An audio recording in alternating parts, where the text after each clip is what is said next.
Oke, tanpa berlama-lama lagi, langsung aja kita dengar kata sambutan dari pimpinan-pimpinan kampus. Langsung aja kita undang Ibu Dr. Sang Ayub Ketut Laksmi, MDS, selaku Dekan Fakultas Seni Rupa dan Desain Universitas Trisakti untuk memberikan kata sambutannya. Silakan Bu Laksmi, waktu dan tempat dipersilahkan.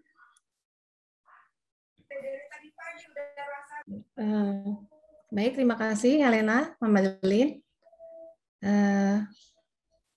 Assalamualaikum warahmatullahi wabarakatuh. Shalom. Namo Buddhaya dan salam kebajikan untuk kita semua. Yang saya hormati Bapak Dekan, Bapak Dr. Martin Katopo. Yang saya hormati dan saya banggakan tentunya Ketua Program Studi di KV UPH, Bapak Brian Alvin dan Bapak Agus Aditama dari DKV FSRD Trisakti. Acara ini menurut saya sangat menarik, apalagi dari judulnya, dan sangat spesifik, yaitu mengenai typolog hyphen, ya, sebuah acara yang kalau nggak salah di dalamnya ada pameran dan ada bedah karya, ya, yang menurut saya kolaboratif antara Universitas Trisakti dan Universitas Pelita Harapan. Saya juga ingin menyapa nih teman saya ada di sini nih, Setia Budi Gunawan. Mas Budi, apa kabar? Lama nggak ketemu. Iya, sehat selalu. Apa kabar ketemu di sini rupanya. Baik, saya lanjutkan kembali.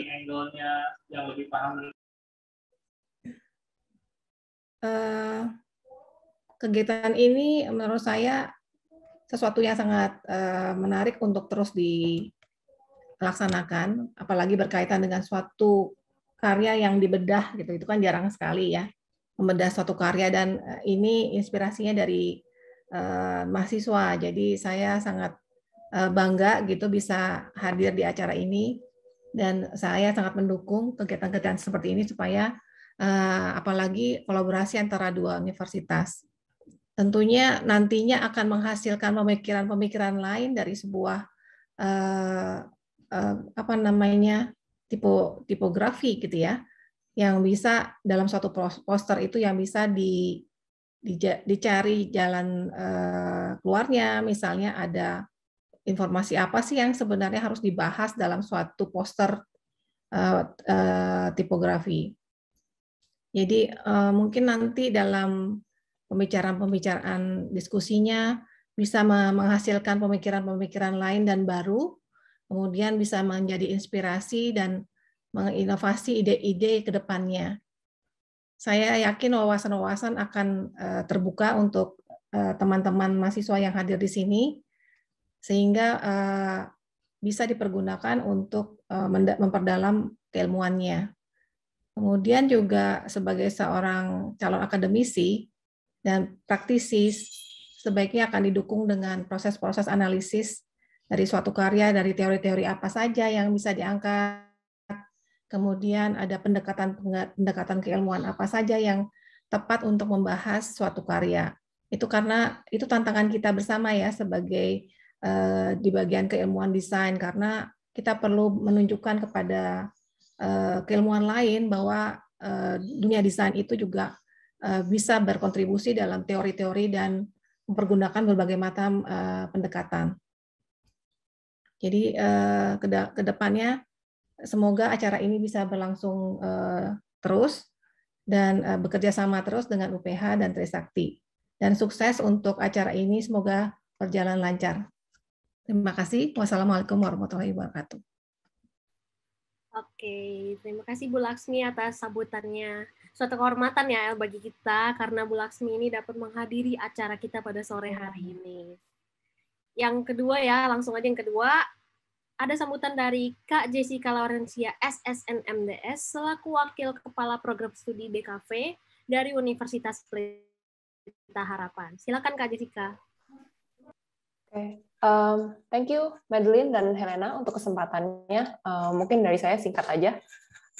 Selamat sore yang saya hormati Bu Laksmi, Dekan FSRD Trisakti, Pak Agus, Kaprodi DKV Trisakti, Pak Brian, Koordinator Desain Grafis DKV UPH, para dosen UPH dan Trisakti, mahasiswa dan hadirin semua.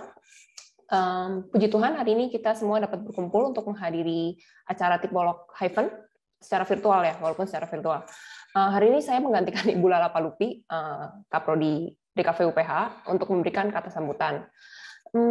Saya mewakili Prodi DKV UPH mau mengucapkan selamat dan terima kasih kepada seluruh panitia atas acaranya nanti dapat membantu memperkaya dan memperluas wawasan kita semua.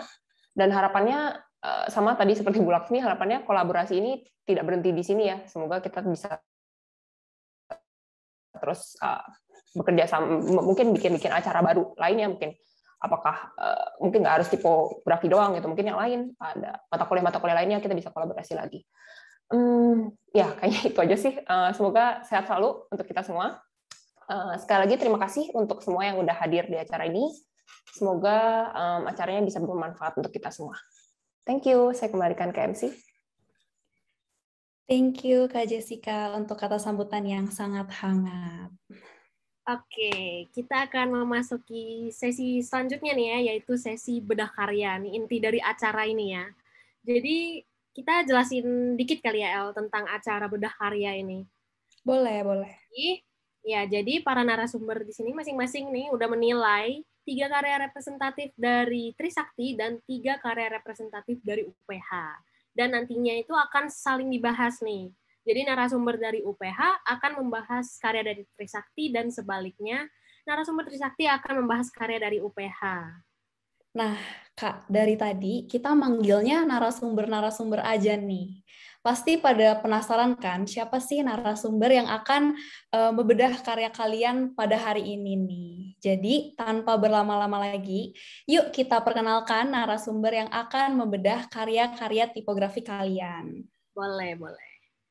Oke, narasumber kita hari ini yang pertama ada Pak Brian Alvin Hananto, SSN MDS. Nah, Pak Brian ini merupakan dosen koordinator peminatan desain grafis nih. Nah, kalau aku sih ya udah sering banget nih diajar sama Pak Brian nih ya.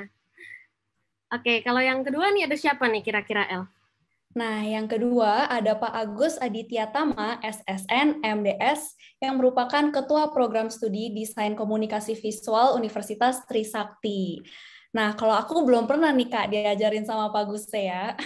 Ya kan, mohon maaf nih beda kampus nih. Oke, kita ngobrol-ngobrol dulu aja kali ya. Halo Pak Guse, Pak Brian. Walaupun udah ketemu nih kita. Apa kabar Pak? Halo Madeline, Helena. Halo Pak. Sehat ya? Ya sehat Pak. Gimana Pak Brian sehat juga Pak? Sehat Pak. Gimana nih Pak hari ini mau membedah nih karya-karya dari anak UPH sama anak Trisakti, perasaannya gimana nih Pak? Waduh, perasaannya ini ya, excited ya sebenarnya. Karena ternyata berawal dari obrolan ngalor ngidul sama Pak Brian, hari ini sampai juga gitu ya. Luar biasa nih, panitia. Ya happy lah, excited. Oke, berarti benar-benar excited. Terus udah lihat karya-karyanya kan, udah ada 16 karya dari UPH dan 16 dari Trisakti gitu kan ya. Ya. Karya-karyanya udah pastinya bagus-bagus dong ya Pak. Widih, oke. Aku mau ingetin lagi nanti saat karyanya dibahas, Pak Guse dan Pak Brian boleh banget berdiskusi langsung ya ke pembuat karyanya. Jadi sesi bedah karya ini sifatnya 2 arah gitu. Betul banget. Jadi ada komunikasi juga lah ya antara narasumber dengan pembuat karyanya. Betul, dan nanti setelah sesi bedah karya ini akan ada sesi Q&A, di mana para peserta acara boleh menyampaikan pertanyaannya, baik untuk para narasumber atau bahkan kepada pembuat karyanya.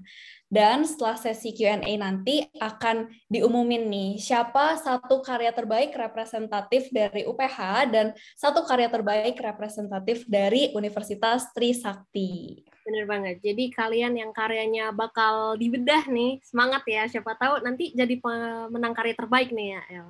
Wih, keren banget ya kalau bisa jadi yang dapetin best artwork gitu. Aku juga jadi pengen kumpulin karya rasanya. Nggak bisa, El. Kita udah lewat nih masa-masanya, udah Lewat tua. ya. Oke deh, kalau gitu langsung aja kita ke acara bedah karya. Yang pertama, karya yang akan dibedah dari Universitas Pelita Harapan, karya dari Felicia Kriski dengan judul Pemuda Dapat Merubah Dunia.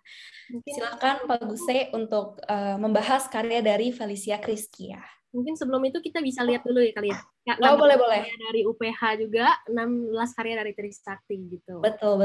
Overview karya keseluruhan ya. Iya. Dari 16 ini dipilih ya, 3-3 gitu ya. Betul. Oke, bisa ke slide yang Trisakti kali ya. Lihat dulu. Mungkin di sini dulu nggak apa-apa. Oke, boleh Pak. Ya baik, terima kasih teman-teman panitia UPH. Sebenarnya memang dari sekian banyak karya yang masuk gitu ya, itu sangat menyulitkan kita ya sebenarnya untuk memilih. Karena kalau dilihat memang masing-masing karya ini pasti punya kelebihan dan kekurangan gitu. Tetapi memang dari sekian poster ini ya, yang pasti adalah gitu beberapa yang mencuri perhatian saya ya. Jadi saya seperti tertampar gitu ya, bukan tercolek gitu. Ya, jadi memang dari sekian 16 karya ini ya, diminta untuk pilih 3 yang menurut kita baik gitu, dan kita bahas gitu ya, kita diskusilah gitu. Kalau bedah karya tuh kayaknya sok-sokan gitu ya. Gitu. Jadi silakan slide selanjutnya.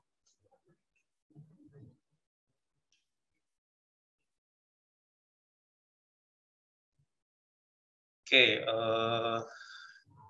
ini pilihan saya ya sebenarnya. Pilihan saya yang mungkin dari sekian banyak ini yang sangat menampar saya sih, bukan mencolek lagi ya. Jadi ya memang dari materi-materi teman-teman UPH nih mengambil dari quote besarnya Pak Soekarno gitu ya. Sebetulnya ini quote yang menurut saya juga paling suka gitu ya. Kayaknya semua quote-nya beliau ini luar biasa. Cuma yang ini memang menjadi quote yang sangat fenomenal lah gitu ya. 1000 orang tua hanya dapat bermimpi, 1 orang pemuda dapat merubah dunia. Itu bahkan quote-quote ini juga sering diperdengarkan di pentas-pentas olahraga dunia gitu ya. Jadi menurut saya pilihan quote-nya sangat baik. Nah, untuk karyanya Felicia Kriski ya, betul ya namanya ya. Ini sih secara visual memang secara keseluruhan sangat kuat ya gitu. Secara form ya, eksplorasi teksnya juga sangat bermain gitu ya. Kemudian kombinasi pilihan kata-kata dengan menggunakan kategori uppercase dan lowercase juga sangat bermain gitu. Jadi memang menandakan bahwa huruf secara karakter ya dan stroke huruf itu memang bisa sangat dieksplorasi gitu. Apalagi kombinasi pilihan typeface-nya ini juga memiliki kategori serif dan sans serif ya. Jadi sangat bisa dieksplor lah gitu. Kemudian juga ketika dikombinasikan dalam satu komposisi, ini jadi terasa lebih kaya gitu ya. Terasa lebih kaya ya, dari segi warna juga kontras ya. Pemilihan warna background ya, pemilihan warna background, kemudian warna kata-kata dari quote ini gitu ya. Itu memang jadi terasa sangat kontras, apalagi kata 1000 ya, dan 1 orang yang sengaja diberi bidang geometris gitu ya. Sebenarnya seperti menegaskan pemaknaan gitu ya. Jadi 1000 orang tua cuma bisa mimpi, tapi ternyata 1 orang pemuda itu bisa merubah dunia. Jadi memang sangat di blow up ya, kata 1000 dan 1 orang. Kemudian selain menegaskan pemaknaan ya, penggunaan size huruf ya, kata per kata juga sebenarnya tidak terlalu kontras ya, tapi pemakaian ruangnya sangat baik gitu. Pengaturan ruang huruf juga mengkombinasikan permainan kerning ya, terutama di kata bermimpi ya, dan pemuda yang mungkin saya rasa juga dibuat sengaja seperti ada double layer gitu ya. Jadi seperti shadow ini mungkin secara komposisi juga maksudnya ingin merespon dari kata itu sendiri ya. Mungkin agar memiliki dimensi yang beda aja gitu. Kemudian penggunaan additional garis juga memperkuat komposisi ya. Artinya spreading kata dan kalimat jadi makin menegaskan bahwa ternyata quote 1 orang pemuda dapat merubah dunia ya, walaupun 1000 orang tua sebelumnya hanya punya mimpi gitu. Jadi untuk karya pertama mungkin ulasannya seperti itu ya. Bagi saya ini sangat baik gitu. Ini kita boleh langsung tanya nggak sih sama yang pemilik karyanya gitu? Boleh banget. Boleh ya. Coba kita undang ya, berarti. Felis ada nggak, Felis? Iya, Pak, ada. Halo Felis, salam kenal ya. Boleh di on cam mungkin ya, biar kenal. Oh, ini pemilik karya yang menampar muka saya ya. Makasih, Pak. Gimana Felis? Mungkin Felis bisa juga ceritain ya isi posternya gitu. Jadi biar kita semua yang audiens di sini juga jadi mengerti gitu. Silakan loh Felis. Saya bingung Pak, mulai dari mana sebelumnya? Dari mana aja boleh.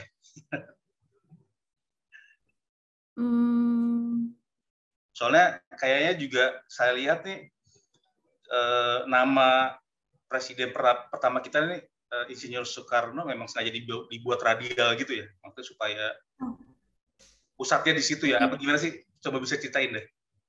Iya Pak, jadi kalau untuk yang pencetusnya itu YR Soekarno, saya buat radial gitu, memang saya menggunakan sistem radial sih, namun kayak karena kata-katanya seperti keluar, gimana ya, termasuk dengan garis-garisnya itu seperti kayak supaya memberi efek seperti Soekarno yang mencetuskan itu. Jadi kayak ada efek menggegarnya gitu kalau bisa dimengerti, Pak. Ya, spread gitu ya. Berarti ya. Ya kayak spread the love gitu, ini spread semangat gitu ya mungkin ya. Iya, betul, Pak. Baik, ada lagi nggak, Felis? Karena Felis harus bertanggung jawab nih karena sudah menampar saya ini dengan karya ini. Ada lagi nggak?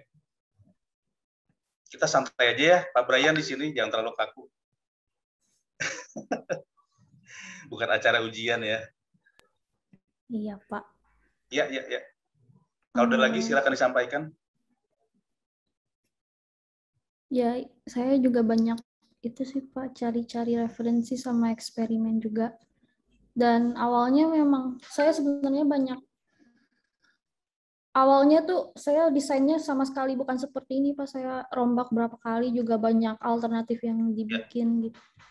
Ya, gitu sih. Dan tiba-tiba dapat pengen bikin seperti ini saja. Jangan saja dong, saja tuh kesannya kayak gimana gitu ya. Ini tuh bukan sekedar saja loh, tapi ini sesuatu lah. Kasih Pak. Ya. Kalau tidak ada lagi mungkin silakan saya kembalikan ke panitia lagi gitu.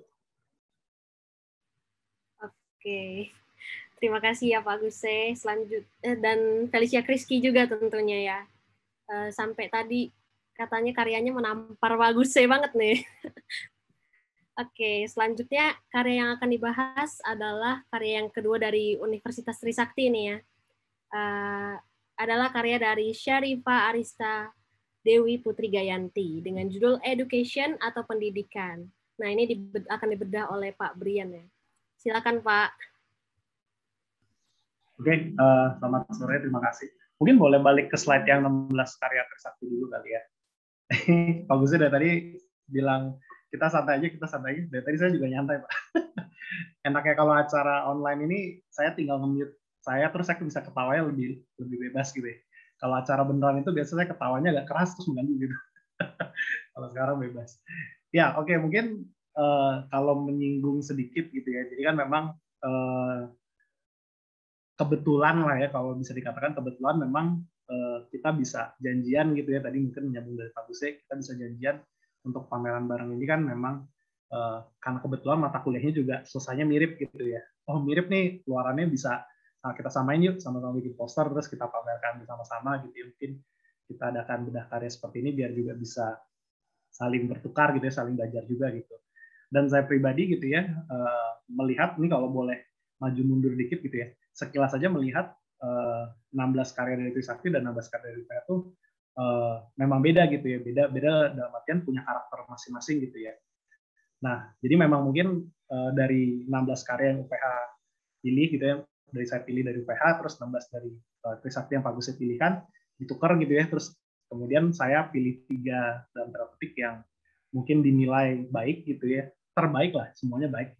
Pak Guse juga demikian gitu. Nah, sekarang dibahas 3 ini. Nah, mungkin menariknya adalah yang saya pilih gitu ya, 3 karya yang saya pilih, yaitu kan baik menurut dalam tanda petik gitu ya, apa yang saya nilai dan standarnya UPH gitu ya. Sama juga gitu ya, Pak Guse juga menilai dari 16 karya ini, oh ini mah yang menarik, yang menampar-nampar dengan standar Pak Guse dan juga Trisakti gitu. Jadi di satu sisi karya-karya yang kita bahas ini bukan, yang nggak kita bahas itu bukan berarti buruk gitu ya, cuman mungkin memang kebetulan gitu ya, unggul di 2 kriteria gitu ya, baik standarnya dosen kampus masing-masing maupun saya ataupun Pak Guse yang kebetulan harus memilih gitu ya, harus memilih untuk ini gitu. Jadi jangan sensi gitu yang kalau karya tidak dipilih gitu, karena anak-anak UPH tuh kadang suka sebel sama saya gitu. Jadi saya minta maaf dulu gitu kalau ada yang karyanya tidak dibahas atau bagaimana gitu ya. Oke, mungkin sekilas gitu ya tentang 16 karya Trisakti gitu ya. Kita kan kalau melihat karya kan ya obviously kita melihat pasti karyanya juga gitu ya. Kita melihat secara form gitu ya, secara visual menarik apa enggak sih dan apa segala macam gitu. Cuma mungkin 2 hal lagi yang perlu kita pahami adalah lingkupnya ya gitu ya. Lingkupnya dalam artian pertama, karya-karya ini itu memang kita sepakati temanya gitu ya. Temanya adalah 17-an gitu ya, karena kebetulan di Agustus dan segala macam. Kedua ya memang ini lingkupnya mata kuliah gitu ya. Jadi memang ini proses pembelajaran dalam sebuah mata kuliah gitu. Jadi memang mata kuliahnya tipografi yang dasar yang pertama. Terus kita mencoba melihat dari perspektif itu gitu ya. Jadi ada karya-karya, ini menarik ya. Tapi habis dilihat-lihat, tapi kayaknya tipografinya minim deh, nggak dibahas deh gitu. Jadi memang dicari yang mana yang mungkin secara tipografi gitu ya, memang ada karakteristik yang bisa dibahas gitu, atau diceritakan dan di-share gitu ya.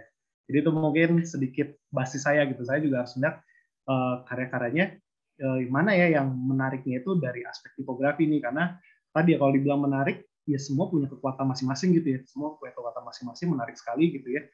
Habis dipilih 3 terbaik, dilihat ulang, berubah lagi. Dilihat lagi, berubah lagi gitu. Jadi saya pelin-pelan juga gitu kalau ngelihatnya.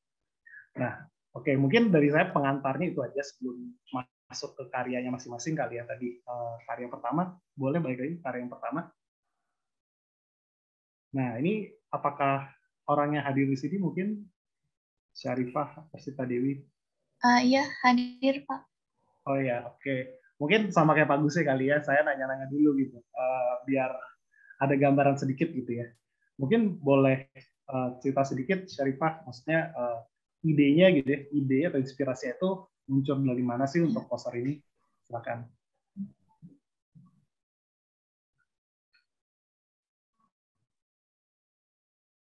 Halo, Syarifah, bisa dengar suara saya? Maaf Pak, putus-putus. Internet saya sinyalnya error. Oh, Putus-putus, maaf Pak, bisa diulang. Ya, jadi ide atau inspirasi dari poster kamu itu, karya kamu muncul dari mana? Bisa diceritakan mungkin?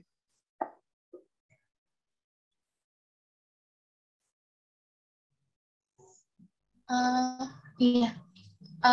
Kalau saya mungkin saya cerita dulu mungkin tentang saya ngambil temanya ini. Saya kan pas waktu itu dapat tugasnya ini, saya lihat di kemerdekaan Indonesia itu tingkat pendidikan Indonesia itu masih perlu diperhatikan lagi.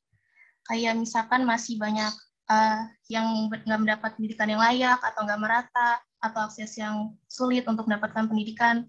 Nah, karena itu saya pilih buat ngambil tema education ini karena agar orang-orang tuh lebih memperhatikan tentang pendidikan anak-anak Indonesia gitu. Oke, berarti mungkin habis melihat, maksudnya tadi ya briefnya seperti apa, kemudian Syarifah melakukan studi gitu, studi lebih lanjut, oh kurang lebih apa sih yang bisa diangkat dari kemerdekaan ini, terus yang mau diangkat tentang pendidikannya gitu ya.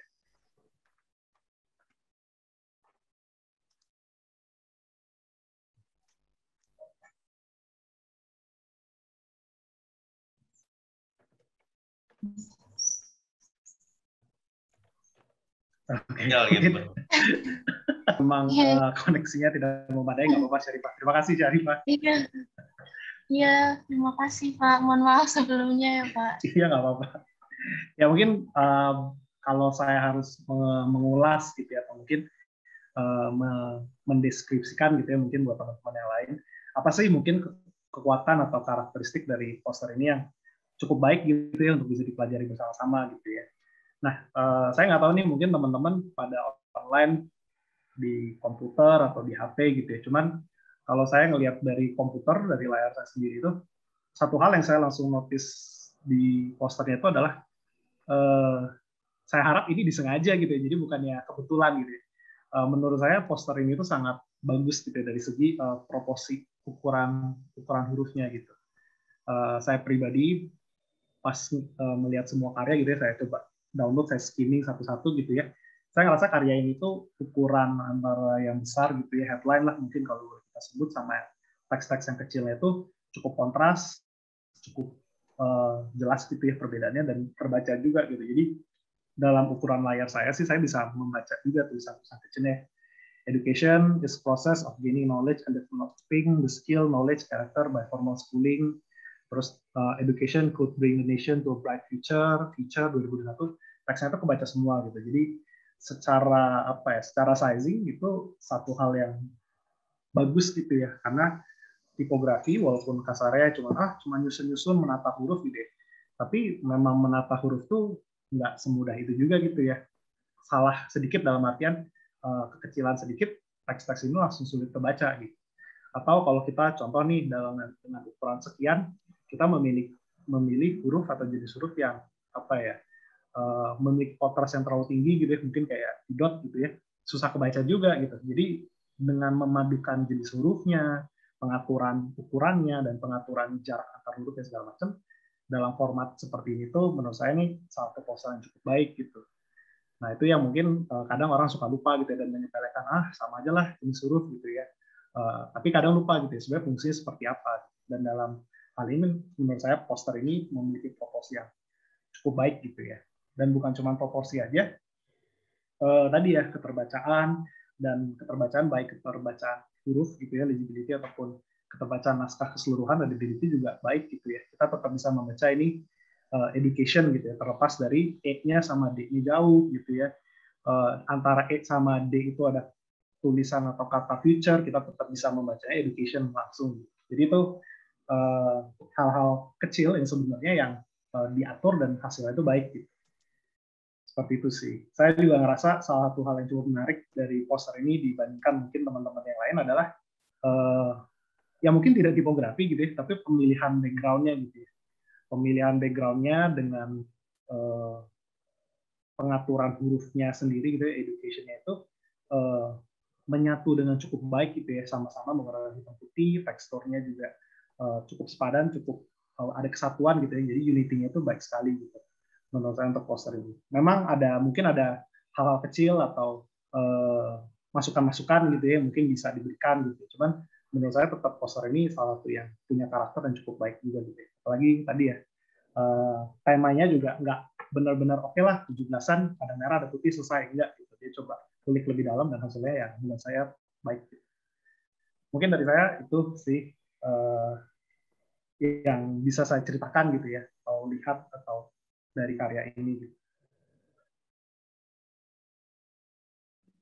Nah, ini gimana nih? Langsung oper ke Pak Guse atau ke MC dulu, baru di oper ke Pak Guse? Oke.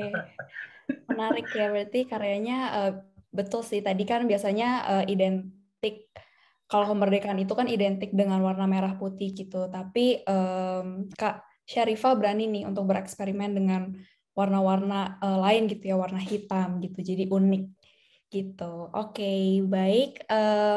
Karya kedua yang akan dibahas dari UPH adalah karya dari Melissa Feby Chandra dengan judul Pemuda Dapat Merubah Dunia. Silakan Pak Guse. Oke, baik. Terima kasih Helena. Ya, ini karya kedua ya yang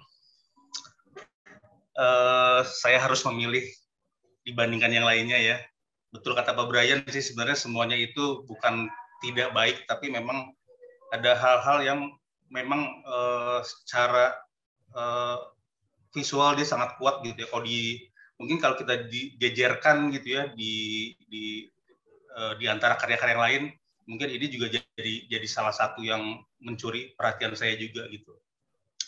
Oke, sebenarnya untuk karya Melissa Feby Chandra ya, ini Melissa sangat paham dengan pemanfaatan ruang kosong ya. Jadi seperti sengaja dimanfaatkan betul ya dalam si Melissa ini mengolah komposisi kata dalam satu kalimat gitu. Sangat kontras memang ya, karena di mana permainan komposisi itu ya di poster ini sangat terlihat balance gitu cara komposisi ya.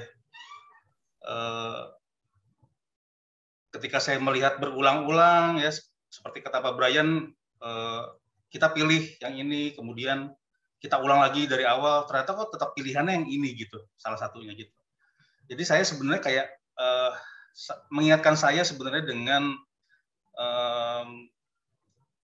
salah satu pola ya di prinsip Gestalt gitu.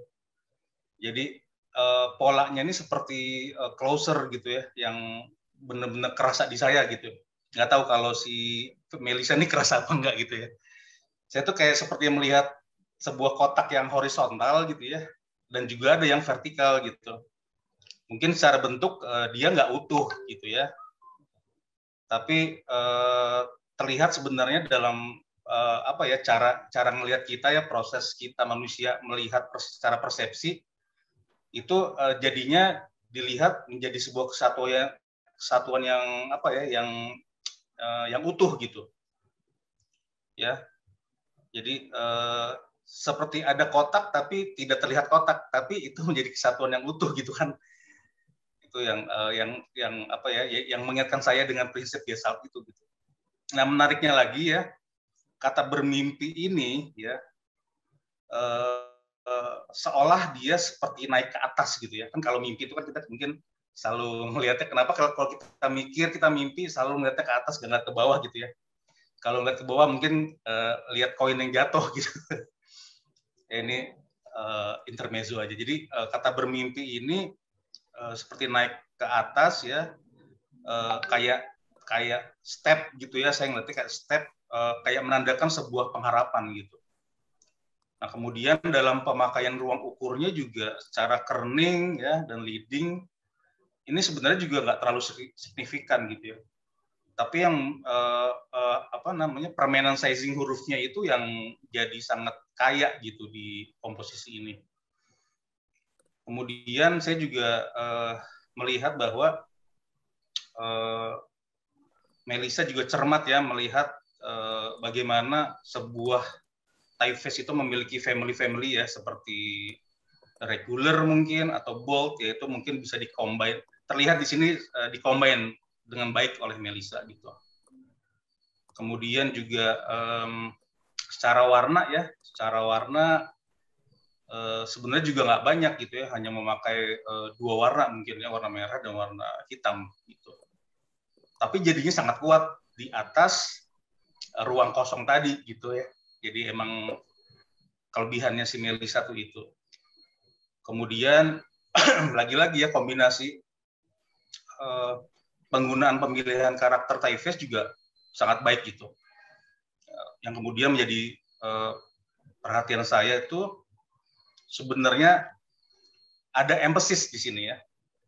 Ada emphasis pada kalimat merubah dunia gitu. Dan hal ini secara konten juga merespon ke empasisannya gitu. Jadi kalau menurut saya karya Melissa juga menjadi perhatian saya yang cukup baik lah gitu. Mungkin itu dulu ya ulasan dari saya. Melissa ada ya di sini? Ada, Pak. Kak Melissa? Ada, Pak. Oh, Kak Melissa ini kayaknya familiar ya, saya pernah lihat di mana ya? Anak buahnya Pak Brian kayaknya nih. Gimana Mel, boleh cerita Mel, kenapa kamu membuat karyanya kayak gini gitu? Silakan. Sebenarnya sih aku terinspirasi dari perbanyak referensi gitu, habis itu tiba-tiba ketemu yang komposisinya kayak berbentuk isometri gitu, habis itu juga dari makna kutipan ini sendiri kan maknanya lebih positif gitu, jadi aku bikin bentuknya jadi kayak seperti tangga gitu yang naik ke atas. Ya gitu aja sih Pak. Oke, ini tapi tolong dikoreksi ya kalau saya salah ya. Apakah Melissa menggunakan family type di sini? Iya. Ya salah ya saya atau gimana? Kayaknya nggak meyakinkan gitu. Kamu menggunakan family type apa enggak? Di kata merubah dunia, di kata merubahnya itu. Iya. Oh, berarti kata saya belum plus-plus banget ya. Ada lagi nggak, Mel?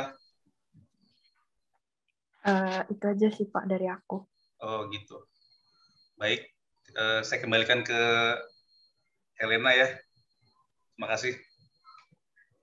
Oke, thank you ya Pak Guse dan Melissa. Bener banget nih yang kata Pak Guse bilang tadi ya, poster ini nih sangat mencuri perhatian ya kalau disandingkan dengan poster-poster yang lain juga, karena menurut aku komposisinya juga menarik. Terus mungkin lumayan mencolok itu karena penggunaan isometrinya itu kali ya. Jadi mungkin berbeda dari yang lainnya juga gitu. Oke, thank you Melissa. Selanjutnya kita lanjutin aja kali ya. Dari Universitas Trisakti ada Esther Leonardi dengan judul Mencapai Indonesia Merdeka. Silakan Pak Brian. Oke, terima kasih. Ini Esthernya ada di sini? Ada Pak. Ada ya. Iya, silakan. Pertanyaan saya sama gitu ya. Oh ini beneran jadi kayak menguji. Maaf. Mungkin Esther bisa cerita atau share sedikit gitu ya. Inspirasi dan proses pembuatan posternya seperti apa ya? Belum mungkin saya melanjutkan merespon. Silakan Esther. Sebenarnya dari awal itu nggak kayak begini aslinya. Jadi tuh awalnya tuh ada kayak gambar gitu besar. Cuman karena menurut saya gambarnya agak menghalang begitu dengan teksnya, jadi saya rombak lagi. Jadi pakai teks aja.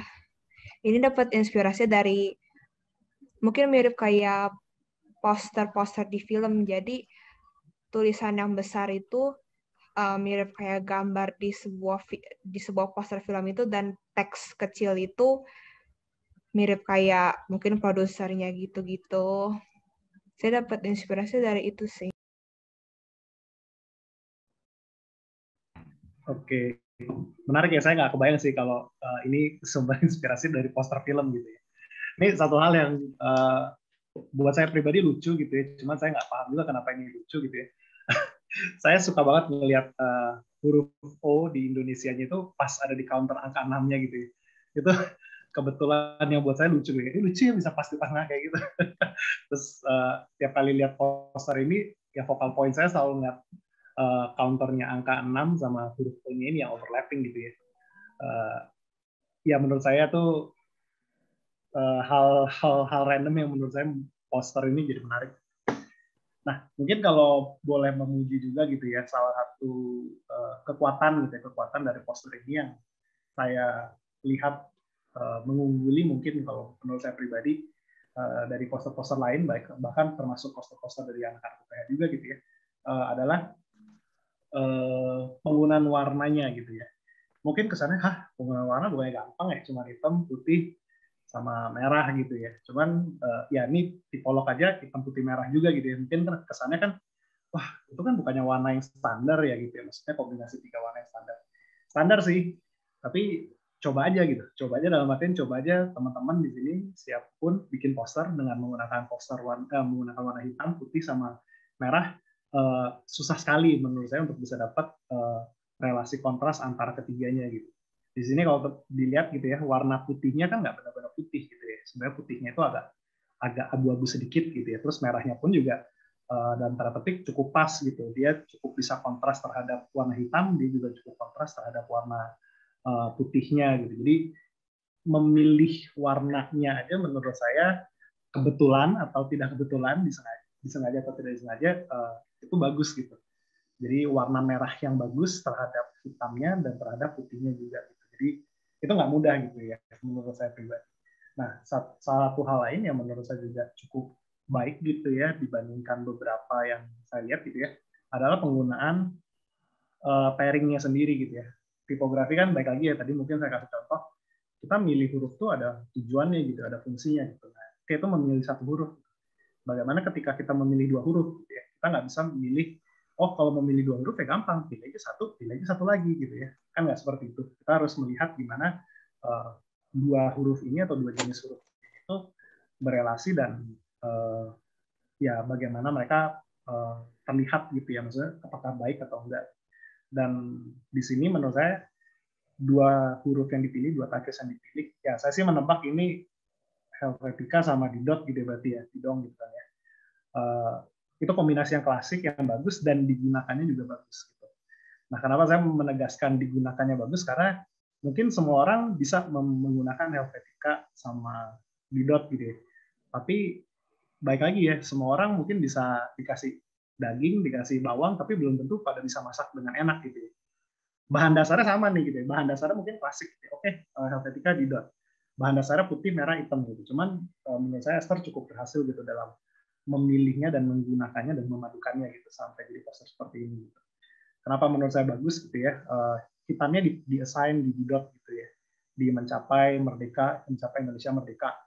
Terus habis itu warna merahnya di Helvetica gitu ya, merahnya di Helvetica di angka 76-nya dan di KRI-nya gitu ya. Terus garis-garisnya yang di ujung di atas tuh yang diagonal juga warna merah, garis diagonal barbar itu yang di sebelah kiri bawah itu juga warna hitam gitu. Jadi perpaduan menempatkan warnanya sama elemen-elemennya dan assign mana yang mananya itu menurut saya bagus gitu. Kesatuan yang cukup bagus gitu. Jadi itu hal-hal kecil yang kasarnya mungkin ini standar basic tapi digunakan dan dieksekusi dengan matang dan baik gitu. Mungkin itu sih salah satu hal yang langsung tercuat gitu ya. Selain tadi ya huruf O-nya di counter huruf 6-nya yang menurut saya menarik gitu. Mungkin itu dari saya terkait poster ini. Oke, thank you Pak Brian dan Kak Esther. Nah, keren ya teman-teman posternya. Di sini kita bisa lihat bagaimana Kak Esther bisa mengkombinasikan warna-warna yang sebenarnya sederhana tapi bisa jadi suatu karya yang luar biasa gitu ya. Dan dari sini kita juga belajar sebenarnya kalau segala sesuatu itu memang butuh proses gitu ya sampai akhirnya mencapai suatu karya yang baik. Dari yang awalnya bukan seperti itu tadi katanya, tapi melalui proses sampai akhirnya bisa menjadi poster yang dapat kesempatan untuk dibedah nih hari ini. Keren ya. Oke deh, next-nya karya terakhir dari Universitas Pelita Harapan adalah karya dari Azarin Jovita dengan judul Wujud Mimpi Pemuda. Silahkan Pak Guse.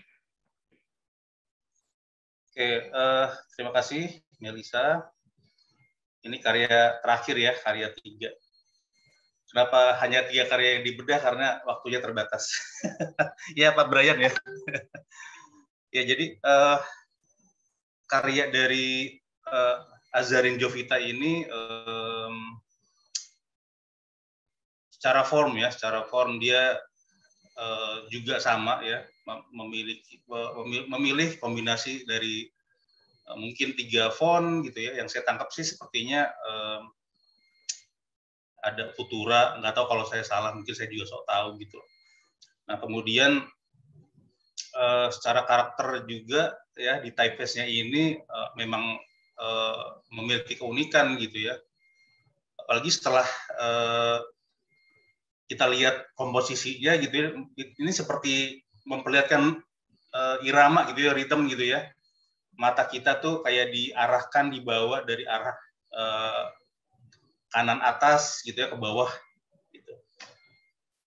Nah memang karena secara size huruf ya, secara sizing juga dimulai dari yang kecil gitu ya sampai besar gitu. Kemudian saya juga melihat bahwa pengaturan ruang ukurnya juga sangat baik ya direspon oleh Azarin gitu. Apalagi kayak di kalimat merubah itu ya, saya melihat hal kecil kayak kata merubah di situ secara kerning juga diolah gitu ya. Kemudian juga kata bermimpi ya yang direspon seakan-akan makin pudar gitu. Nah mungkin kalau dilihat kan namanya mimpi ya, bisa jadi kuat, dari kuat bisa jadi lemah gitu ya mimpi kita. Oh kayaknya nggak mungkin nih, mungkin kalau kita lihat quote-nya gitu ya, 1000 orang tua hanya bisa bermimpi gitu ya, hanya bisa bermimpi atau hanya dapat bermimpi gitu. Makanya mungkin di situ nanti saya akan tanya sih pastinya ke Azarin kenapa kata bermimpi itu dibikin pudar gitu, dari tebal ke tipis gitu ya, seperti ada gradasi gitu. Apakah itu yang dimaksud bermimpi di situ gitu. Nah kemudian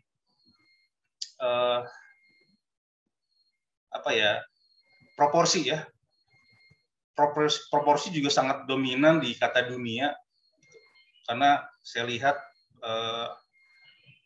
direspon sama Azarin ini dia ada sedikit seperti di rotate kecil gitu ya, nggak signifikan sih rotate, cuma sama Azarin ini seperti di rotate gitu ya. Kemudian juga kata dunia ini direspon dengan warna yang sangat warna-warni. Mungkin maksudnya memang dunia ini kan penuh dengan warna-warni ya. Kadang sedih, kadang happy gitu ya. Mungkin seperti itu ya direspon oleh Azarin gitu. Kemudian ditambah pula dengan shadow yang jadi menguatkan dimensinya gitu. Kemudian juga secara konten ya, ini juga sangat memperlihatkan bahwa pemuda itu memiliki ambisi ya untuk merubah gitu. Itulah kenapa kata merubah seakan seperti ada pergerakan dari ambisi si pemuda tersebut. Saya sih melihatnya seperti itu ya. Dan juga biasanya pemuda juga memiliki potensi untuk mewujudkan mimpinya gitu. Mungkin itu dulu kali ya yang bisa saya respon dari posternya Azarin. Ini juga dari sekian poster juga ini juga salah satu yang mencuri perhatian saya gitu. Mungkin kalau dari saya itu dulu. Ada nggak di Azarin? Saya juga boleh bertanya. Halo Pak. Halo Azarin, salam kenal. Boleh ya diceritakan nih sama Azarin gitu, behind story-nya mungkin, behind scene-nya kenapa, behind the scene-nya kenapa kamu jadinya membuat seperti ini gitu. Silakan. Oke, jadi poster saya itu ada 3 typeface. Yang pertama ada Helvetica, kedua Garamond, dan yang ketiga ada BC Alpha 5. Salah. Iya. Jadi yang di 1000 orang tua dan bermimpi itu saya pakai Garamond karena Garamond itu kan serif ya Pak. Ya. Jadi kalau typeface serif itu dia memberikan kesan yang kaku dan serius gitu. Sama dengan orang tua yang serius gitu. Dan benar kata Bapak, pada kata bermimpi saya bikinnya semakin naik ke atas karena orang tua pasti bermimpinya jauh tinggi gitu. Dan kenapa warnanya semakin pudar? Karena kan mimpi itu kan tidak nyata ya, jadi kita nggak bisa lihat itu secara jelas. Kemudian di bermimpinya itu juga saya kasih drop shadow. Cuman kalau misalnya di zoom itu drop shadow-nya itu blur Pak. Karena saya mau menguatkan bahwa kalau mimpi itu memang sepudar itu gitu, nggak nyata.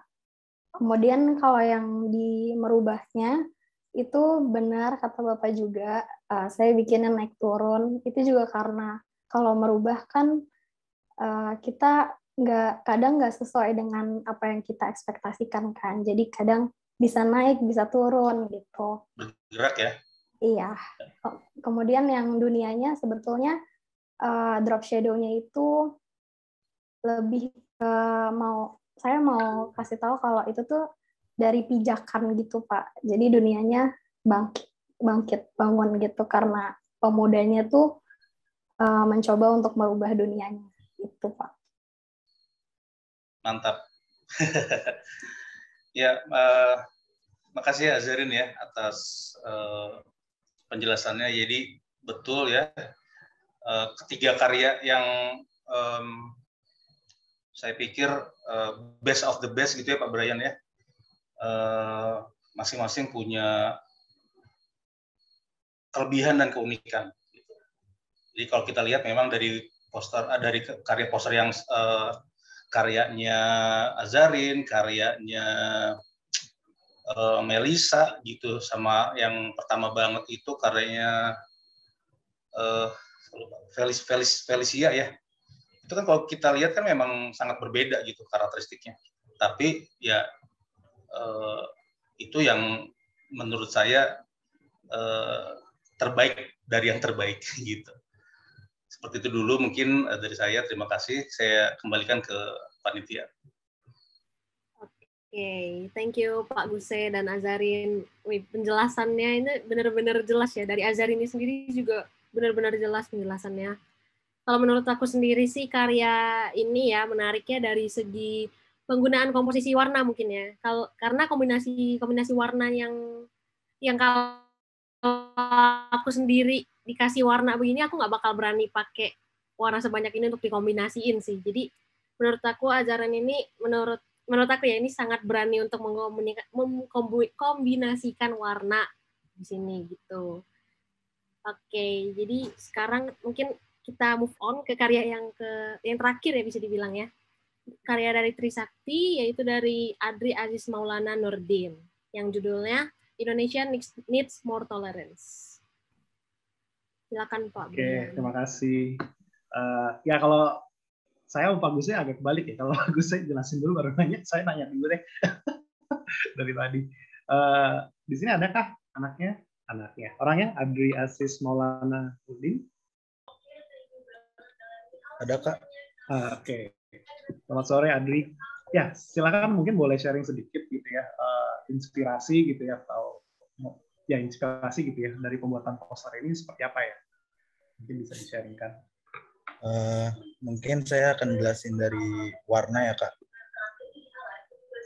Saya menjelaskan warna di background-nya itu warna abu-abu. Itu untuk sebagai penetral dari typeface yang saya jelasin di toleransi ini warna putih. Lalu untuk typeface kenapa toleransinya itu lebih besar dibanding yang lain, itu karena saya ingin menekankan kalau judul ini yang saya angkat adalah toleransinya. Terus di bagian bawah ada warna anomali, yaitu warna merah, dan di huruf E itu saya itu untuk menyatukan saja dengan bendera negara kita ya, merah putih.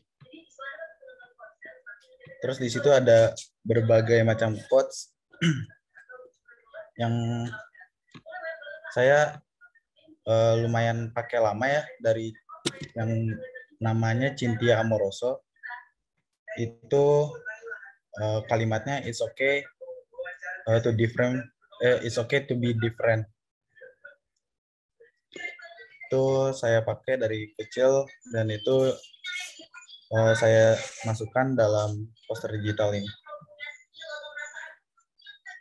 Begitu, Kak. Oke, terima kasih Adri. Ya mungkin tadi kalau melihat karya-karya dari Trisakti yang kebetulan dipilih gitu ya, oh ini perasaan Trisakti hitam putih semua gitu ya. Enggak seperti itu gitu. Kayak kebetulan aja gitu ya. Kebetulan 3 karya yang dalam tanda petik dinilainya tertinggi gitu ya, terbaik di antara yang baik-baik itu memang warnanya kebetulan begini gitu. Jadi bukan saya bilang bukan preferensi saya terhadap warna-warna seperti itu, tapi bukan juga karya-karya Trisakti itu hitam putih semua gitu ya. Nanti saya diomelin lagi di sini, kenapa milihnya begitu. Ya, tapi mungkin yang perlu saya sampaikan gitu ya, karya terakhir ini, karya dari Andri ini memang secara visual gitu ya, ada kemiripan gitu ya, ada kemiripan dengan karya pertama. Tapi masing-masing punya kelebihannya tersendiri gitu ya. Menurut saya karya Andri yang ini yang sekarang lagi kita lihat ini secara makro gitu ya, secara keseluruhan itu lebih baik secara komposisi, secara makro gitu ya. Karena kalau secara mikro mungkin apa yang tadi saya sempat uji gitu ya, mungkin dari karya yang pertama mengenai proporsi segala macam, di sini mungkin kurang nggak sebaik yang sebelumnya gitu. Kalau di sini mungkin saya ngerasa tulisan-tulisan yang tadi yang quotes kecil itu kekecilan gitu ya. Cuman tadi kalau secara makro tuh karya ini lebih simple memang gitu ya, background-nya lebih polos gitu ya. Tapi justru dia bisa menunjukkan penguasaan dan penempatan huruf-huruf dalam bidang ini yang dengan lebih baik, dengan lebih maksimum gitu. Di sini kita bisa membaca gitu ya dengan cukup mudah gitu ya kata tolerance-nya itu sendiri gitu ya.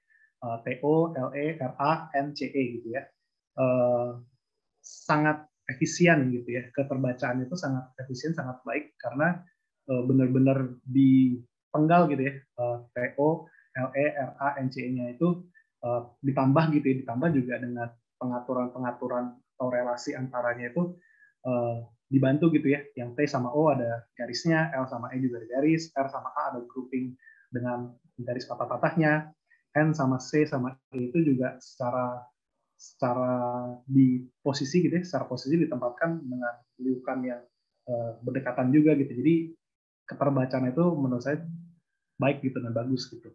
Dan memang secara konten gitu ya, secara makna memang mungkin dia juga lebih unggul dibandingkan poster yang pertama gitu. Jadi tadi ya, sekilas kita bisa melihat kayak oh ini kok kayak mirip ya, tapi tadi gitu ada karakternya masing-masing dan ada kelebihannya masing-masing gitu. Nah itu jadi salah satu hal yang membuat saya udahlah posternya agak mirip tapi nggak apa-apa gitu, karena memang masing-masing punya kelebihannya masing-masing gitu. Jadi kadang kan memang ya kalau baik lagi ya mungkin Pak Guse atau mungkin rekan-rekan dosen lain kalau di kelas kadang kita melihat kok karya anak ini mirip ya gitu, terus kadang tuh mikirnya jelek gitu ya, kayak ini kenapa kayak contek-contekan gitu, padahal kan nggak juga gitu ya. Mereka mengeksplor mungkin ada hal yang mirip, tapi sebenarnya baik lagi ya, satu karya dengan karya yang lain kan pasti ada perbedaannya gitu ya, dengan ide masing-masing, dengan pengolahan masing-masing, dan hasilnya memang memiliki kelebihan masing-masing juga gitu. Jadi makanya saya merasa oh poster ini juga boleh nih diangkat gitu, karena walaupun tadi ya mirip tapi memang baik juga. Saya pribadi juga suka gitu ya, bahkan nih kalau mau dideskripsikan secara tipografi gitu ya, T dan O, L sama E mungkin mirip gitu ya, tapi trackingnya atau leading antar hurufnya dibuat berbeda gitu ya. R sama A ya selain karena dia dikasih kotak-kotak gitu ya, tapi kan dia berani gitu ya, baseline-nya kemiringannya berbeda gitu ya. Ketika T, O, L, E, N, C, dan E itu semua baseline-nya itu garis horizontal, R sama A garis diagonal gitu ya. N sama C sama-sama di flip gitu ya, E juga di flip gitu. Jadi kita melihat bahwa 3 area dari poster ini itu sebenarnya memiliki upaya gitu ya, upaya atau eksplorasi secara tipografi yang berbeda-beda gitu, dan kita tetap bisa menikmati ini sebagai satu poster kesatuan yang baik gitu, dan itu yang bisa saya sangat apresiasi gitu ya. Karena kadang ada orang yang mencoba mengeksplor tadi ya, oh parameter tipografi ada ini itu semua dicobain, tapi ya akhirnya nggak kelihatan sebagai satu poster kesatuan yang baik. Kasarnya seru sendiri di detail, terus lupa bahwa ini harusnya tetap kelihatan sebagai satu kesatuan gitu. Nah, menurut saya poster yang dari Adri ini salah satu yang bisa menunjukkan kekayaan dari parameter tipografi itu, tapi sekaligus tetap menampilkan poster ini sebagai poster yang atau karya yang menyatu, punya kesatuan yang baik. Mungkin begitu dari saya tentang poster dari Adri itu. Terima kasih. Saya kembalikan lagi ke panitia. Ini kayak pingpongan aja ya. Panitia. Oke. Wah, thank you Pak Brian dan Kak Adri. Poster ini juga ya ngena banget gitu ya, dari judulnya pun Indonesia Needs More Tolerance gitu. Dan walaupun poster ini terlihat simple, tapi ternyata poster ini memiliki banyak maknanya gitu ya. Tiap-tiap elemen seperti garis, tiap-tiap huruf tuh benar-benar diperhatikan gitu penempatannya. Keren-keren. Iya, keren banget ya. Sekali lagi juga kita mau terima kasih nih buat Pak Brian, Pak Guse, dan peserta yang karyanya udah dibedah nih. Selanjutnya kita akan langsung masuk ke sesi Q&A. Nah, pada sesi ini, para peserta acara boleh memberikan pertanyaan kepada narasumber dan juga ke pembuat karyanya juga ya, yang tadi karyanya dibahas. Nah, silakan hadirin sekalian jika ada pertanyaan yang mau ditanyakan, boleh langsung chat di kolom chat yang ada di Zoom, atau boleh langsung raise hand juga biar bisa langsung komunikasi gitu ya sama pembuat karyanya atau narasumbernya juga. Boleh. Mungkin teman-temannya yang tadi karyanya dibahas punya atau penasaran gitu ya, boleh banget ditanyain juga. Mungkin ada yang masih kurang jelas atau penasaran atau mungkin menarik nih karyanya untuk dibahas lebih lanjut gitu. Ya, betul. Boleh. Kayak jualan aja.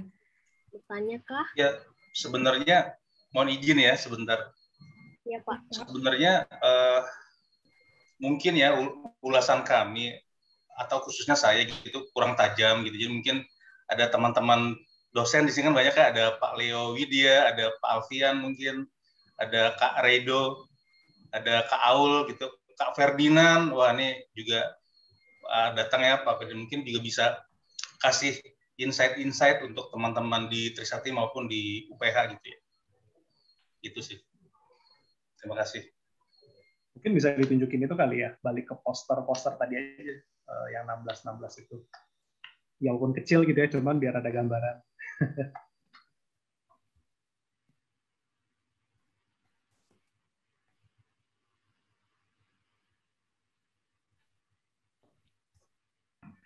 Kayak nggak bisa di-share 2 screen sekaligus gitu ya.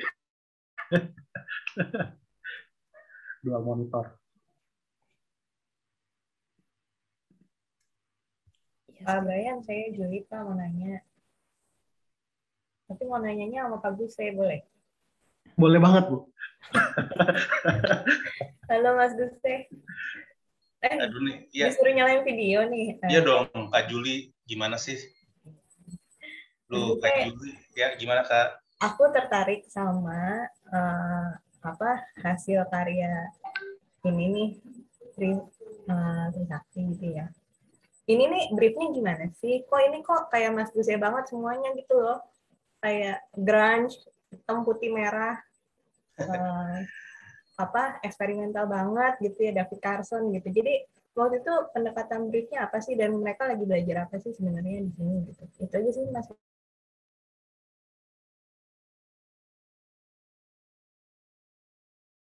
Oke, saya ya. Bukan gitu Mas, karena aku tahu gaya-gayanya Mas Gus mirip-mirip nih. Apakah ada pengaruh? Oke. Baik, makasih Kak Juli. Sebenarnya kami di kelas Tipo ini ada tim teaching-nya gitu ya. Tim teaching-nya ada saya dan Kak Aul di sini, mungkin ada ya Kak Aul. Boleh say hello dengan yang lainnya Kak Aul kalau boleh. Nah, kami memang sebenarnya membrief ini itu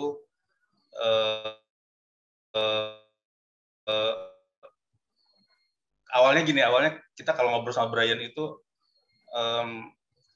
kita tematiknya tentang hari kemerdekaan gitu ya.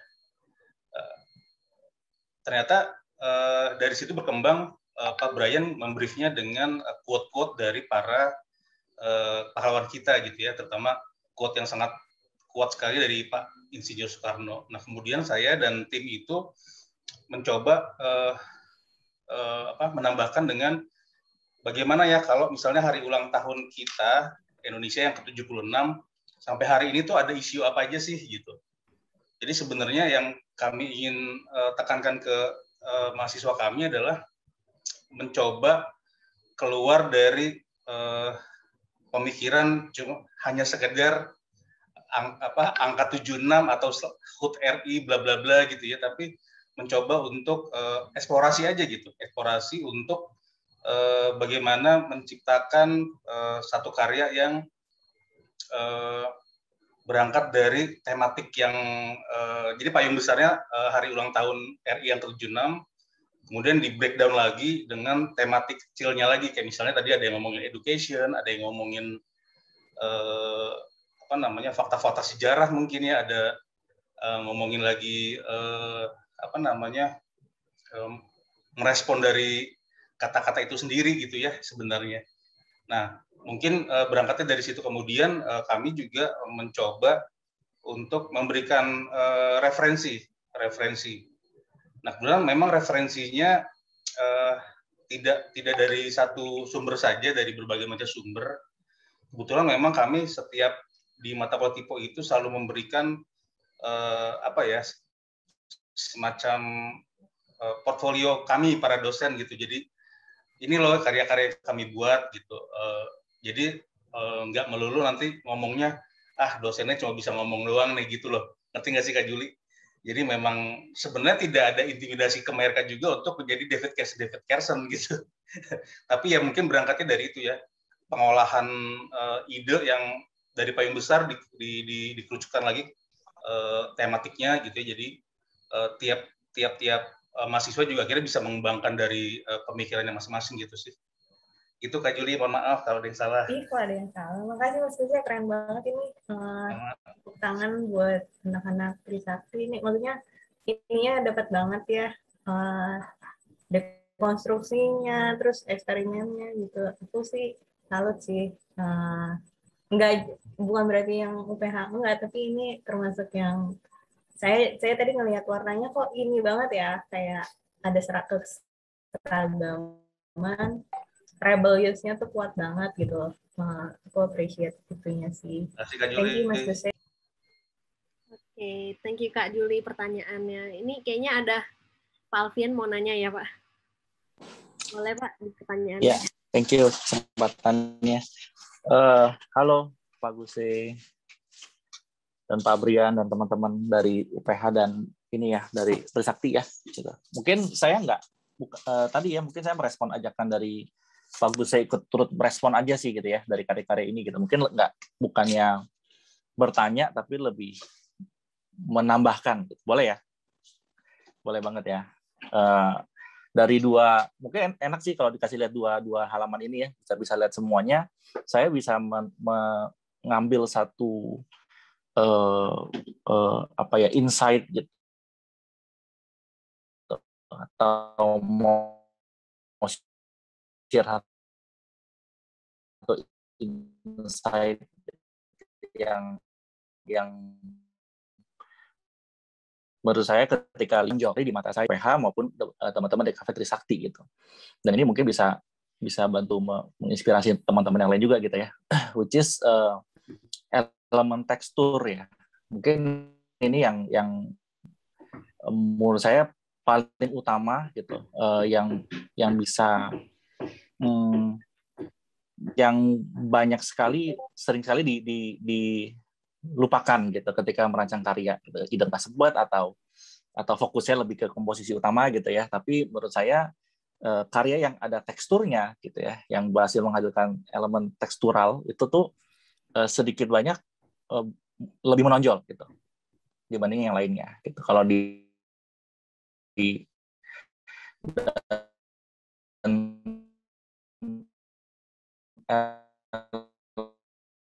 elemen tekstur ini tuh bisa satu ya dari teks sebagai elemen gambar gitu ya, seperti di karya yang poster warna merah sebelah kiri, row tengah sebelah kiri ya gitu, yang paling kiri, di mana ya berbagai sizing, terus opacity gitu ya, terus seberapa blurnya itu dimainkan sehingga muncul kedalaman ya gitu. Begitu juga karya di bawahnya gitu. Mungkin lebih sederhana tapi akhirnya tetap ada elemen tekstural yang bikin karya yang paling kiri bawah ya itu ada kedalamannya gitu ya. Ada tumpang tindih kedalamannya yang ketika kita lihat karya ini sebagai elemen geometris aja gitu, dia ada tumpang tindihnya gitu. Itu juga tadi yang sempat diangkat sama Pak Guse yang karyanya Felicia Rizky ya, itu juga menurut saya sedikit banyak ada tuh teksturnya tuh gitu. Ya di teks seperti Pemuda gitu, itu yang memberikan akhirnya karya ini nggak cuman sekedar 2 dimensi gitu ya. Nah, kalau boleh nggak di karya-karya Trisakti, karya teman-teman Trisakti juga menarik sekali gitu menurut saya. Yang menarik di mata saya itu semua yang berhasil menghadirkan tekstur dengan berbagai cara ya, bisa dengan sobekan kertas ya, yang dua karya di kiri bawah itu menarik banget. Ya langsung jelas sekali karya kedalamannya, terus ada yang kesannya di karya kiri bawah juga apa sih elemen kertasnya apa lecek gitu ya. Ya elemen tekstur yang kesannya kita bisa pegang, bisa rasakan.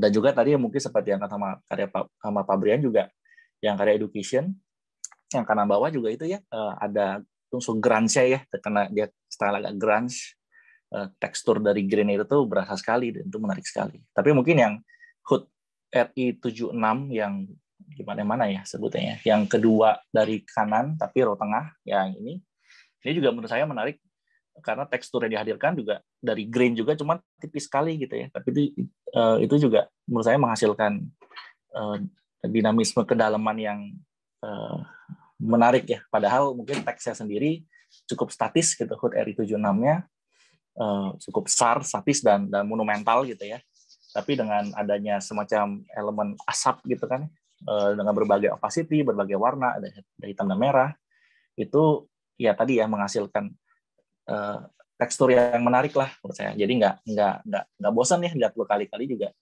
tetap menarik gitu. Jadi mungkin ini satu insight yang menurut saya menarik dan perlu diangkat aja lah gitu. Terima kasih.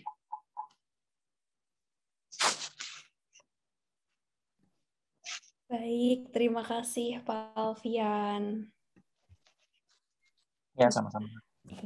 Iya, kira-kira ada teman-teman lain kah yang ingin bertanya atau merespon mungkin ya? Oh, ada yang raise hand lagi. Sebentar. Mbak Elda mungkin, Kak Edo mau merespon. Pak Ferdinand nih Pak. Pak Ferdi, iya. Pak Ferdinand. Pak Ferdi raise hand. Pak Ferdi. Silakan Pak Ferdi.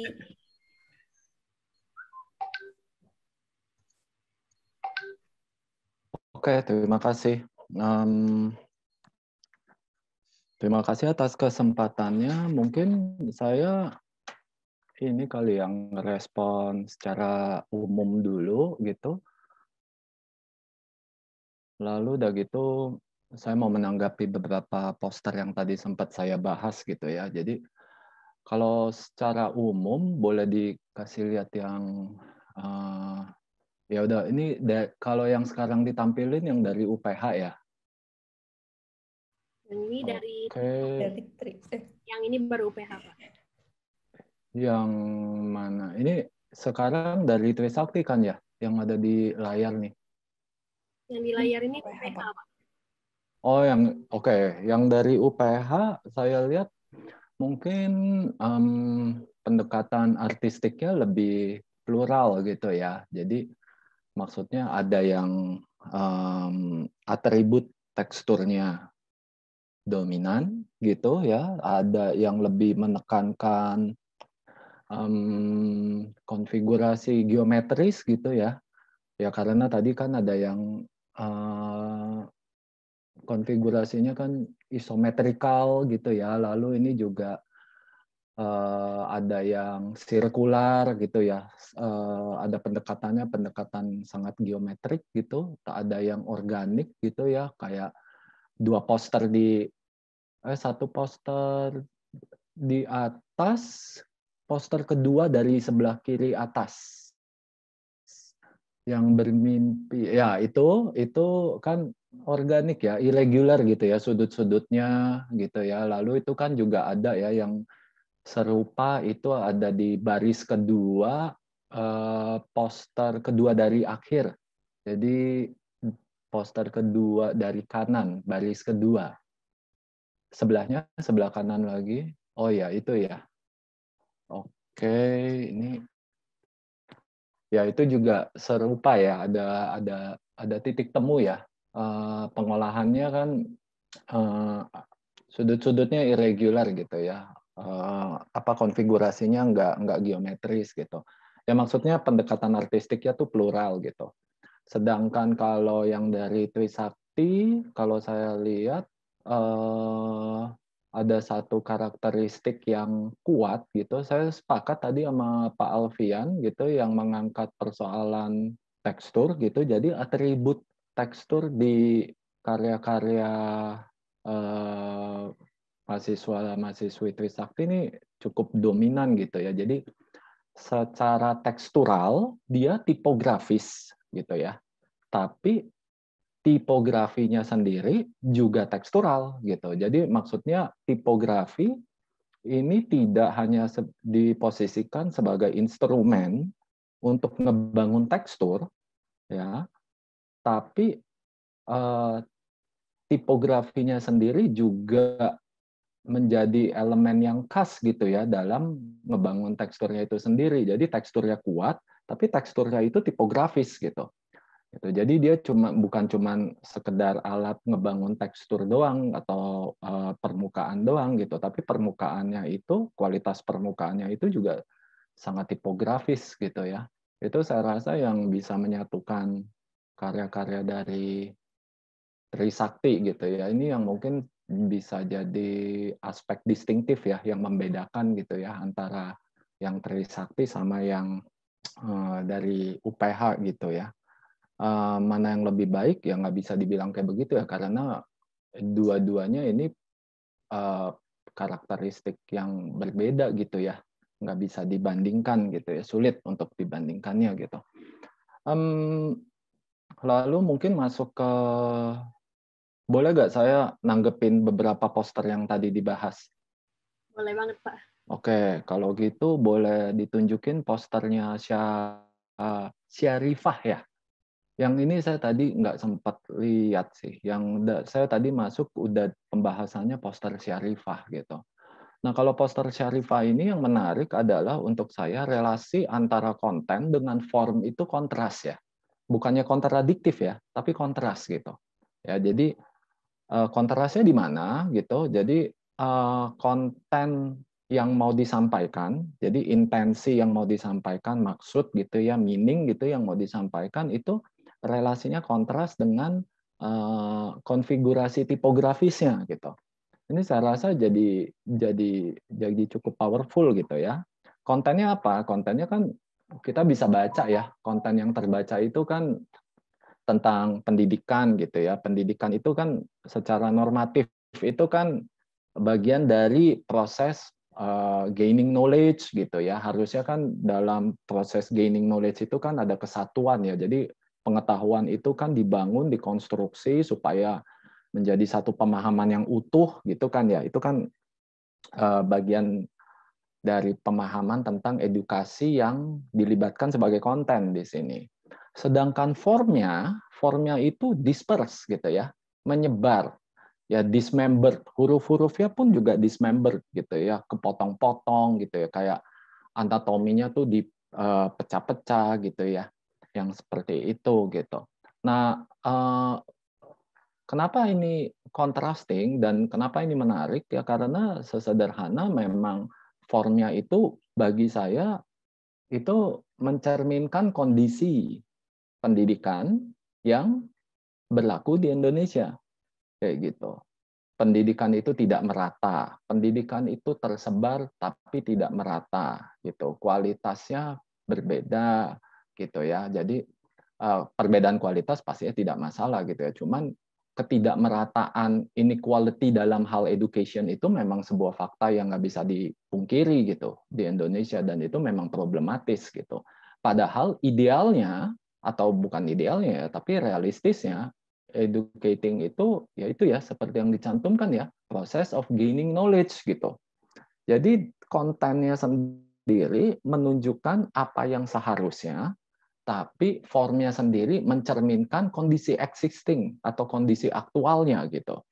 Maka itu saya bilang ini yang membuat jadi menarik, kontrasnya itu bukan hanya kontras di dalam konfigurasi tipografisnya, tapi kontrasnya itu ditemukan antara form tipografinya dengan konten tekstualnya gitu.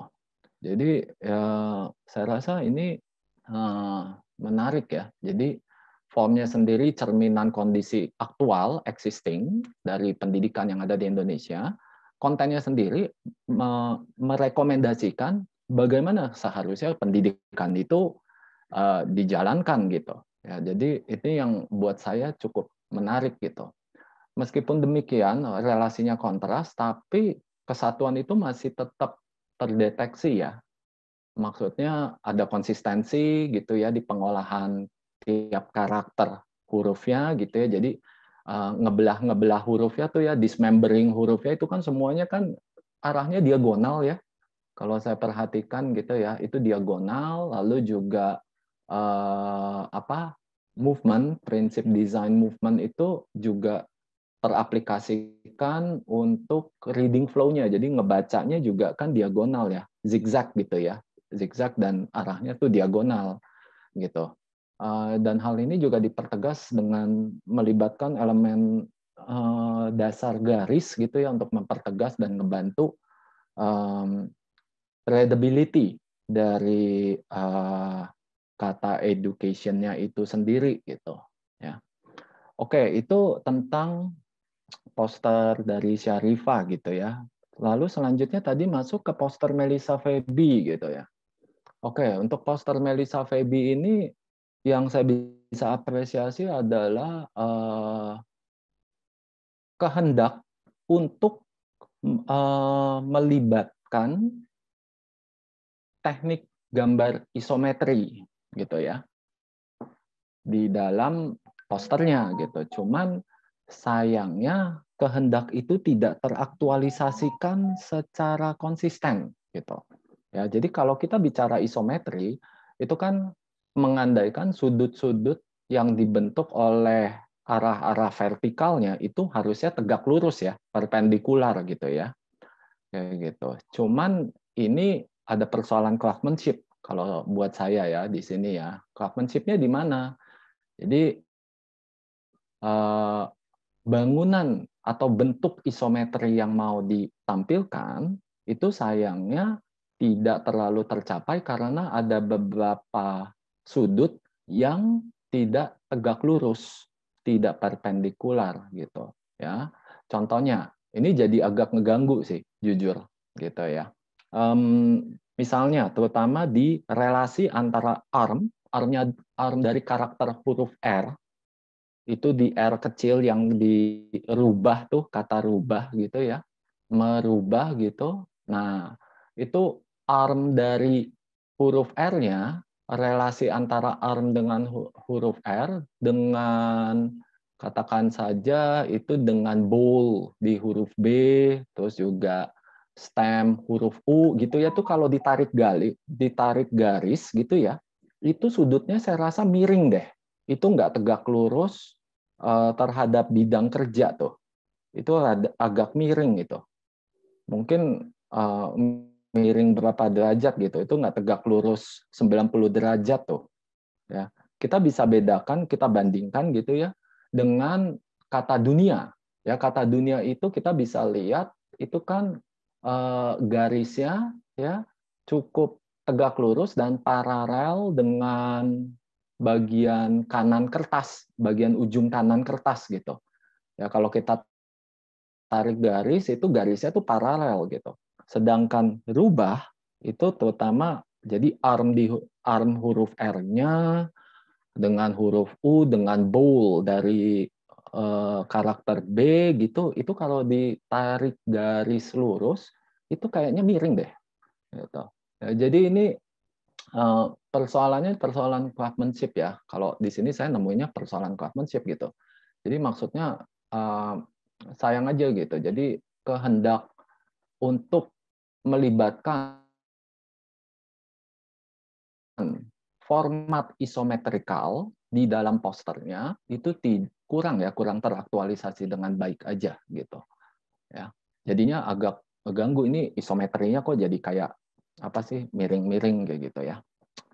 Oke, terus masuk ke posternya Esther Leonardi, boleh?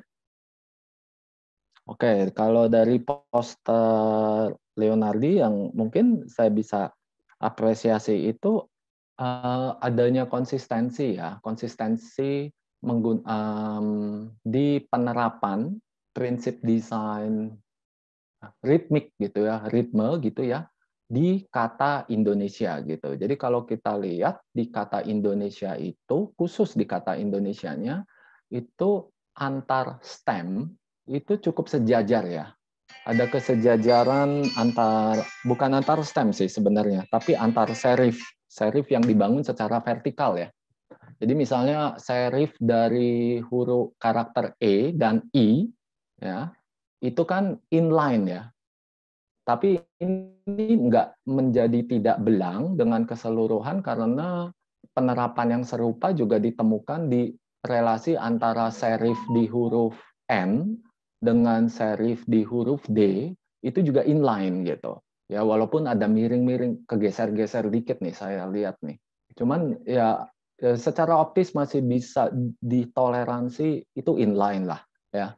Jadi konsistensi di situ tuh juga penting gitu ya untuk mencapai satu kesatuan gitu ya. Lalu konsistensi lainnya misalnya elemen-elemen tipografis yang saling overlapping itu juga tetap dijaga ya. Jadi misalnya yang tadi Pak Brian bilang mungkin focal point nomor satunya tuh di huruf O yang terletak di counter angka 6.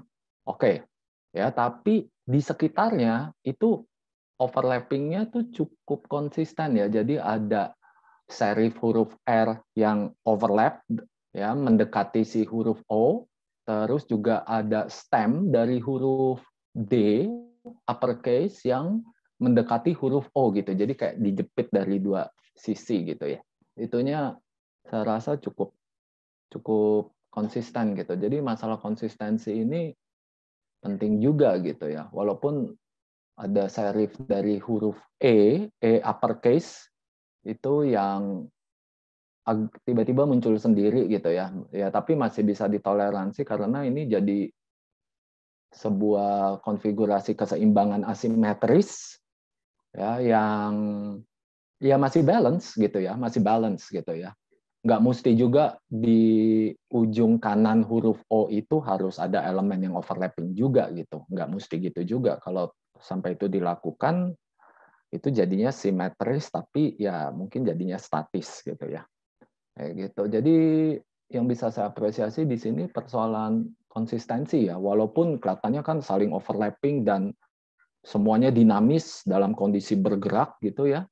Tapi ternyata konsistensinya tuh tetap dijaga gitu lewat relasi antar serif dari huruf-huruf uppercase-nya, dari cara overlapping antar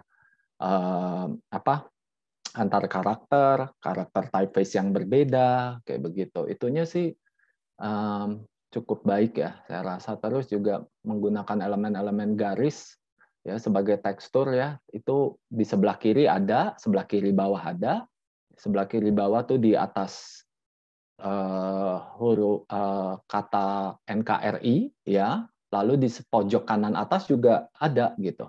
Ya, jadi tetap kesatuan itu tetap terjaga gitu ya, saya rasa gitu. Walaupun kelihatannya wah ini dinamis sekali gitu, gerak ya dinamis dan semuanya bergerak gitu ya. Tapi ada konsistensi gitu, ada kedisiplinan gitu ya dalam mengatur konfigurasi huruf-huruf dan typeface-nya gitu. Oke, next-nya itu ini ya Azarin ya. Nah, kalau dari Azarin yang bisa saya apresiasi itu aspek eksploratifnya ya. Jadi cukup eksploratif gitu ya. Cuman eksplorasi ini akhirnya ya sorry to say jadi batu sandungan gitu. Ya. Kayaknya nampaknya jadi batu sandungan gitu. Batu sandungannya gimana gitu. Ketika semua kata itu dieksplorasi dan eksplorasinya itu beda-beda gitu ya. Ini yang jadi masalah secara formal itu kesatuannya tuh kok jadi kayak agak lemah gitu ya. Dan faktornya kalau saya rasa yang membuat kesatuan ini agak lemah ya yang pertama tadi ya eksplorasinya terlalu partikular. Jadi tiap kata, tiap huruf itu dieksplor gitu ya, tapi ngelupain keseluruhannya gitu. Ya, ini kan salah satu bagian dari hukum Gestalt yang mungkin terlanggar gitu ya. Jadi keseluruhan itu tidak bisa dipisahkan dari partikular gitu. Ya, the whole itu nggak bisa terpisah dari parts gitu. Jadi ketika pengolahan di tataran parts ya di area yang partikular itu pastinya turut mempengaruhi konfigurasi keseluruhannya kayak gitu, dan ini yang mungkin terjadi di sini ya. Jadi terus penyebab lain yang lebih spesifik gitu ya, mungkin ada faktor pemilihan dan pengolahan typeface-nya gitu. Jadi kan ini ada 3 typeface ya, saya lihat gitu kan ya, ada 3 jenis typeface, ada serif dan 2 sans serif gitu. Apakah ini haram hukumnya untuk ngegabungin 2 atau 3 typeface? Enggak, bukan itu masalahnya, cuman permasalahannya cara ngolah typeface-nya. Kayak gitu. Kalau cara ngolah typeface ya begini, persoalannya itu lalu kemudian yang tadi saya katakan kesatuannya itu jadi lemah gitu ya. Cara ngolah typeface-nya gimana? Masalah menggerak-gerakannya gitu ya. Jadi posisi alokasi dari typeface ya, lalu mengolah kemiringan sudutnya gitu ya. Lalu juga termasuk tidak bisa terlepas warna gitu. Jadi ini ada pendekatan pengolahan warna yang beda-beda nih ya. Jadi ada yang gradualnya yang diatur opacity-nya. Kayak di bermimpi, kata bermimpi itu kan dimensi warnanya itu value ya. Itu kan dimensi warnanya value gitu. Dari hue dan gitu bergerak secara gradual ke tints. Gitu. Itu dimensi warnanya value gitu. Lalu ketika di kata merubah, nah ini struktur warnanya beda lagi nih. Ya, ini struktur warnanya beda lagi. Nah, warna ini kan triadik ya. Bukan triadik, ini analogus nih. Kalau nggak salah nih. Jadi ada 3 warna kalau saya nggak salah lihat yang berdekatan gitu ya. Terus diaplikasikan gitu. Nah, ini struktur yang berbeda lagi. Begitu di dunia, nah ini strukturnya beda lagi. Skema warnanya beda lagi gitu. Di huruf D itu relasi warnanya analogus ya. Huruf U itu lalu di N ya itu kayaknya warna-warna primer gitu ya, walaupun birunya bukan itu, birunya cenderung ke cyan ya. Lalu di huruf I hue, pure hue lagi ya. Lalu di huruf A itu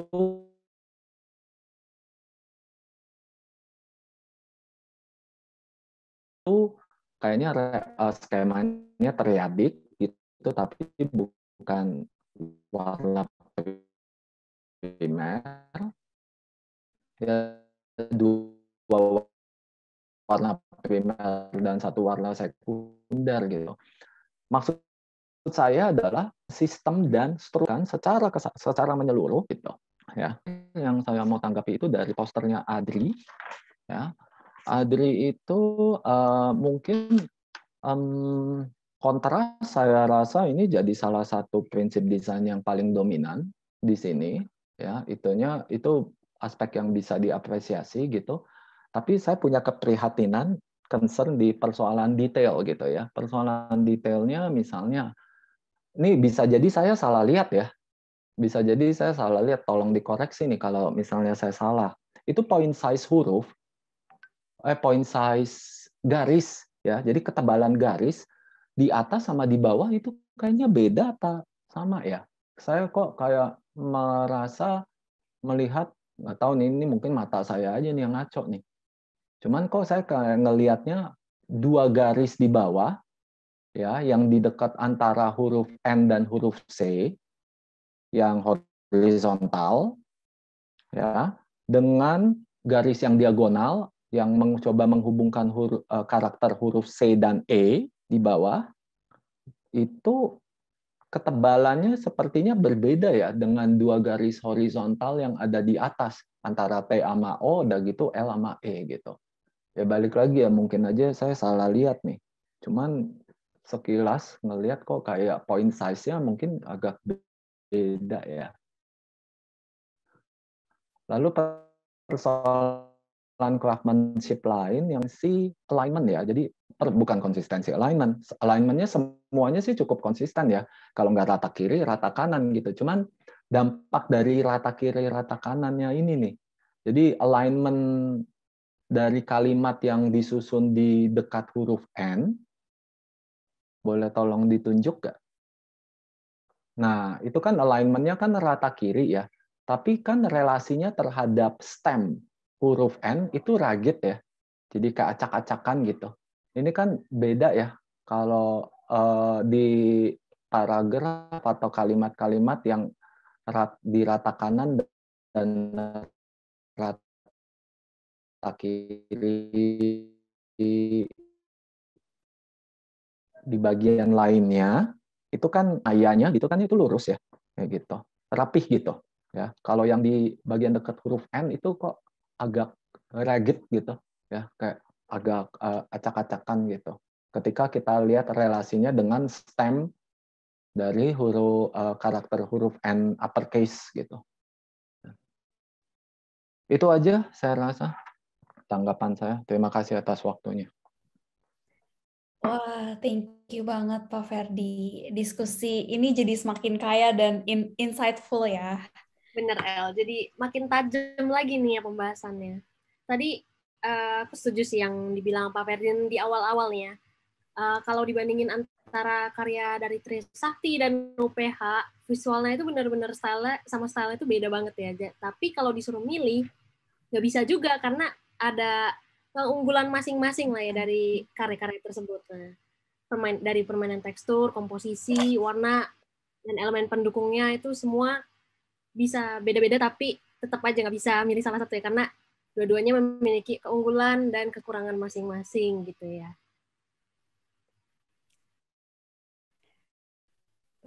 Betul. Nah, kira-kira ada lagi nggak nih yang ingin menanggapi atau mungkin ada pertanyaan lain kah? Kalau nggak ada nih, boleh nih kita yang nanya. Ada yang raise hand. Oke. Silakan. Ya, halo, selamat sore. Sore. Terima kasih ya ini teman-teman UPH. Saya pengen terima kasih juga untuk Pak Ferdi tadi ya, Kak Basep. Penjelasannya, saya jadi ikut kuliah TIPO nih secara online kayak teman-teman kuliah. Oke, tadi mungkin Kak Basep Pak Ferdi udah banyak jelasin hal-hal detail. Saya izin lihat karya keseluruhan tadi teman-teman.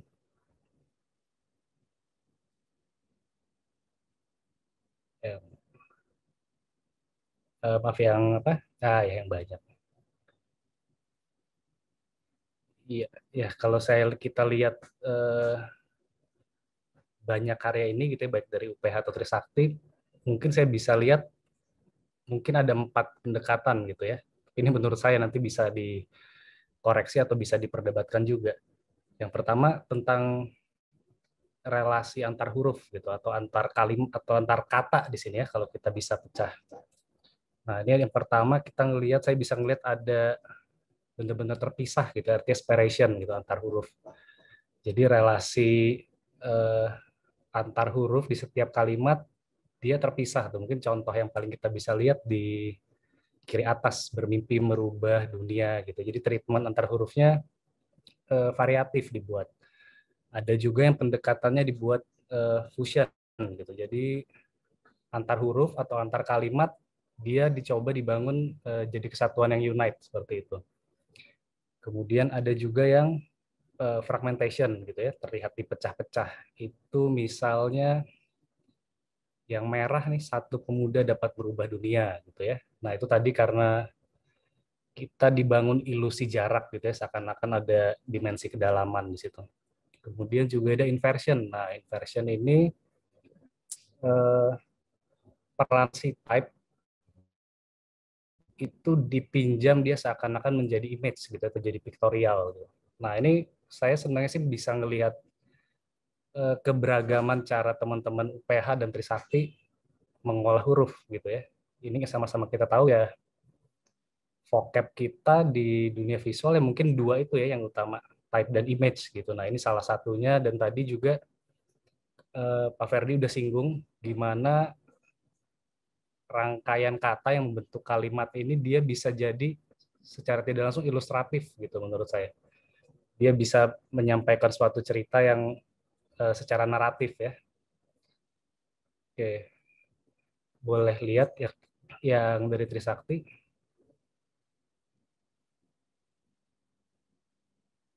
Oke, iya sama. Saya lihat 4 pendekatan itu juga hadir gitu ya. Ada yang separation gitu, yang tolerance yang atas hitam, kemudian yang fusion ini kita bisa lihat misalnya yang di merdeka berekspresi seperti itu. Fragmentation ini kita bisa lihat di kanan bawah yang hitam, juga muncul yang ada di kuning hitam merah itu. HUT RI 76, inversion ini yang HUT RI 76 tadi yang ditunjuk Pak Alfian juga ya. Nah, di situ saya sih melihatnya hadirnya udah bukan lagi sebagai elemen dekoratif gitu ya, tapi kita diajak untuk mengimplementasi sebuah narasi di situ.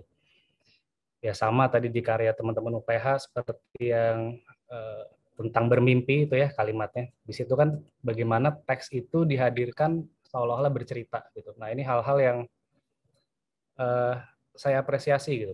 Teman-teman mahasiswa juga tim pengajar baik dari UPH Trisakti bisa, artinya bisa membuka potensi teman-teman gitu ya. Saya sendiri juga bukan pengajar di mata kuliah tipografi, tapi melihat karya proses teman-teman saya sangat senang gitu.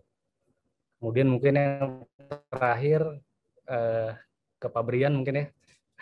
Saya harapannya mungkin di mata kuliah lain juga bisa ada kegiatan kolaboratif seperti ini nih Pak Brian. Terima kasih. Ya Pak Redo. Thank you Pak Redo. Oke, thank you Pak.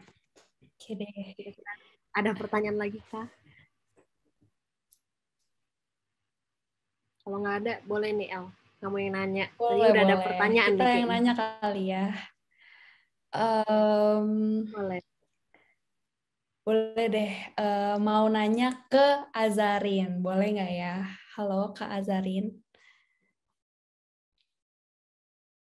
Masih ada orangnya nggak ya? Iya Kak, ada. Oh, ada. Halo. Nah, aku mau nanya nih. Menurut kamu apa tantangan dari tugas ini?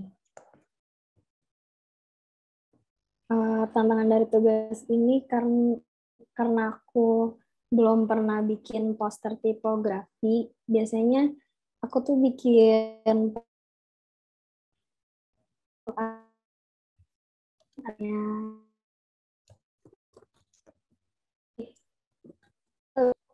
untuk bisa nge-layout kalau ada gambarnya. Sedangkan kalau ini kan kita nggak boleh tambahin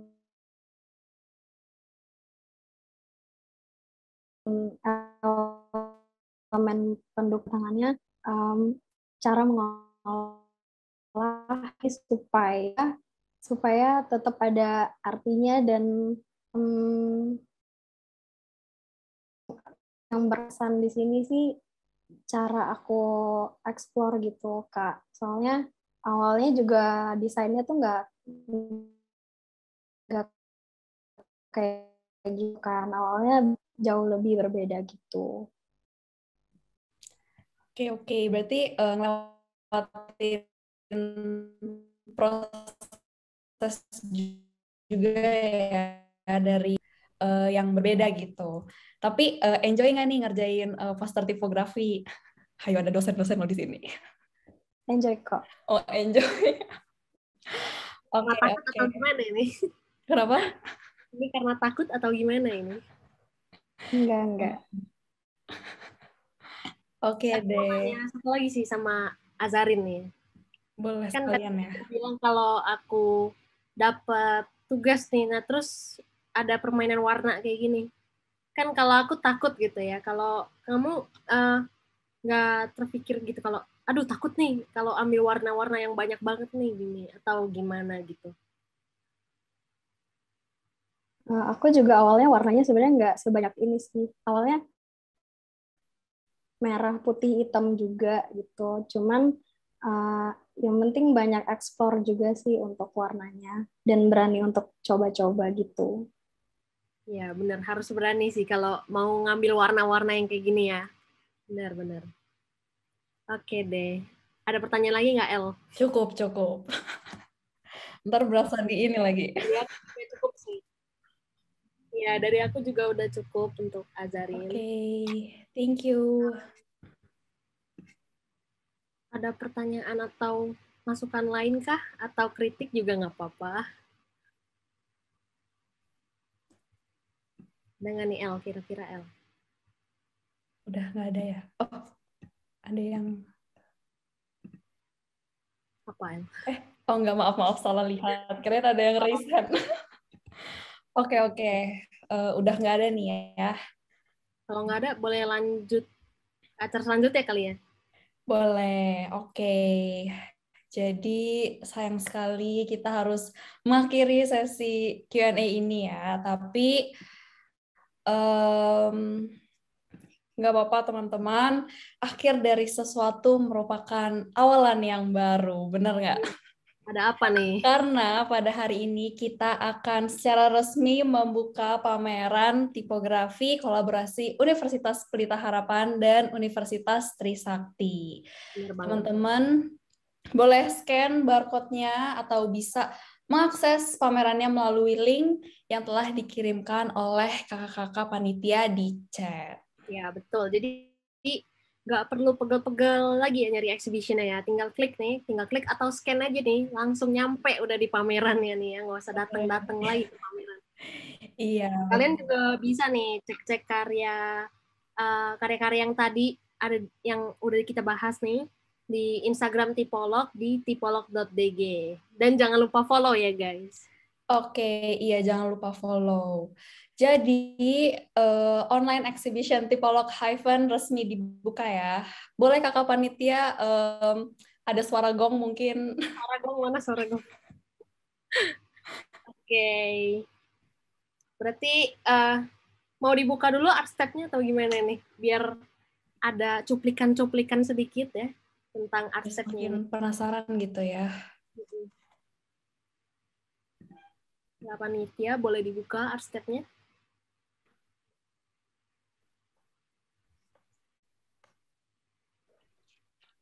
Bisa nggak? Belum bisa. Oke, mungkin lagi ada kendala teknis gitu ya. Kita lanjut dulu aja nih, Kak. Oke, berarti kita lanjut aja ya ke acara yang bisa dibilang hampir terakhir nih, yaitu memberikan apresiasi kepada the best artwork. Tuh, yang ditunggu-tunggu nggak nih? Oke, jadi The best artwork yang mewakili Universitas Pelita Harapan adalah mana? Ding ding ding ding ding. Oke. Best artwork dari Universitas Pelita Harapan adalah Felicia Kriski dengan judul Pemuda Dapat Merubah Dunia. Yeay. Yeay. Boleh kakak panitia bantu spotlight Felicia dengan Pak Guse untuk memberikan sertifikatnya. Oke, kita di... Oke, selamat ya Felicia Kriski.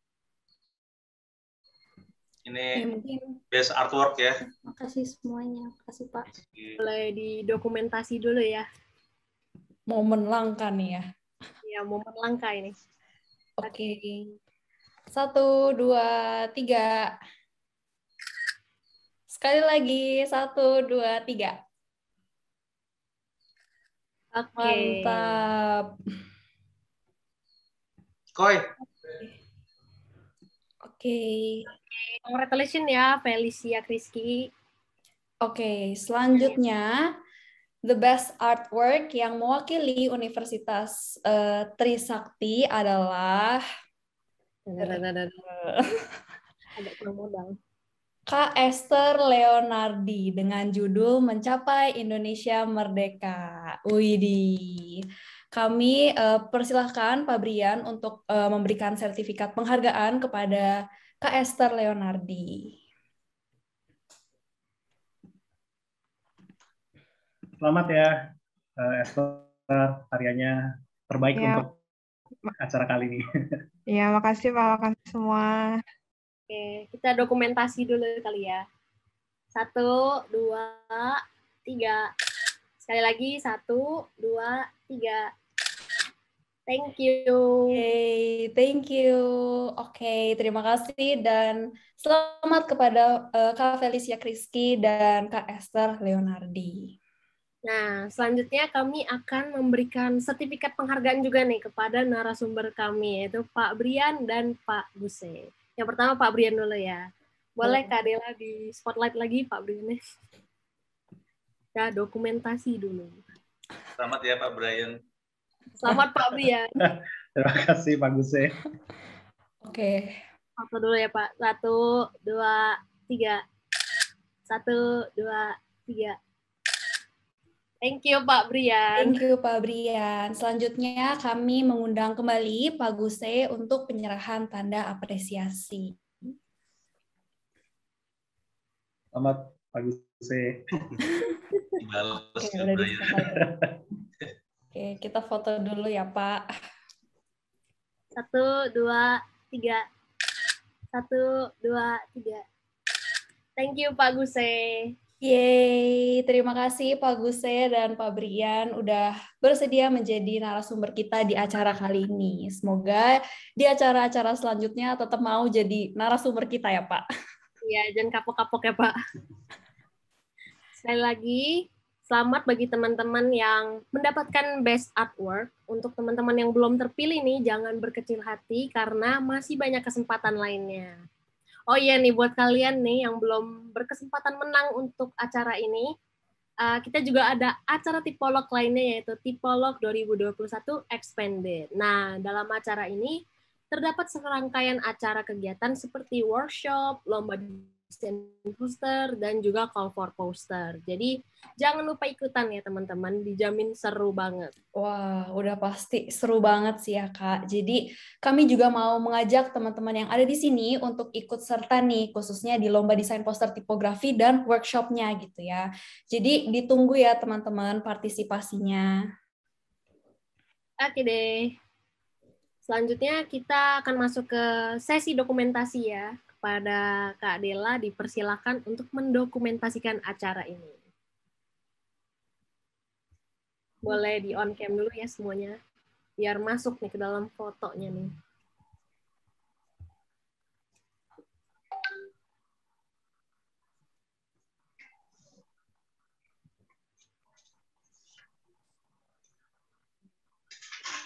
Pak Fedela sudah siapkah? Masih ada yang di off cam. Mungkin tunggu berapa dulu kali ya? Ya, boleh. Di tempat saya Fredela juga off cam soalnya. Mungkin Fredela juga harus on cam. Supaya semua on cam. Lumayan udah ada layar yang on cam, Pak. Ya, aku foto ya. 3, 2, 1. Slide kedua. 3, 2, 1. Slide 3. 3, 2, 1. Ya, udah. Oke, thank you Fredela. Nah, karena kita sudah membuka acara ini dengan doa, nah sekarang juga kita harus menutup acara ini dengan doa penutup. Oke, doa akan saya pimpin secara Kristiani. Teman-teman yang beragama lain boleh mengikuti dan menghormati. Doa dimulai. Tuhan, terima kasih atas seluruh penyertaan yang Engkau berikan kepada kami sehingga acara ini dapat berjalan dengan baik. Ya Bapa, banyak sekali ilmu yang telah kami dapatkan. Semoga acara pada sore hari ini bisa menjadi bekal yang bermanfaat untuk kita semua. Bapak, setelah ini beberapa dari kami akan melanjutkan aktivitasnya masing-masing. Kiranya Engkau memberkati dan melindungi. Doa yang kurang sempurna ini. Amin. Oke, sekali lagi kami ingin mengucapkan terima kasih kepada para pimpinan kampus, para narasumber, dosen-dosen, dan seluruh peserta acara yang telah menyempatkan waktunya hadir hari ini. Semoga setelah hari ini kita bisa mendapatkan ilmu-ilmu baru dan teman-teman baru juga ya pastinya. Ya, betul banget. Kita juga nggak bosan-bosan nih untuk ingetin kalian, jangan lupa ya teman-teman untuk cek pameran kita di link yang udah diberikan oleh kakak panitia di kolom chat. Bisa juga cek Instagram kita di tipolog.dg untuk lihat karya-karya yang lainnya. Akhir kata, kami ingin memohon maaf bila ada salah kata ataupun pengucapan. Saya Madeline. Dan saya Helena, kami pamit undur diri. Bye-bye. Bye. Sampai jumpa di acara-acara selanjutnya. Terima kasih ya, panitia. Thank you, Pak.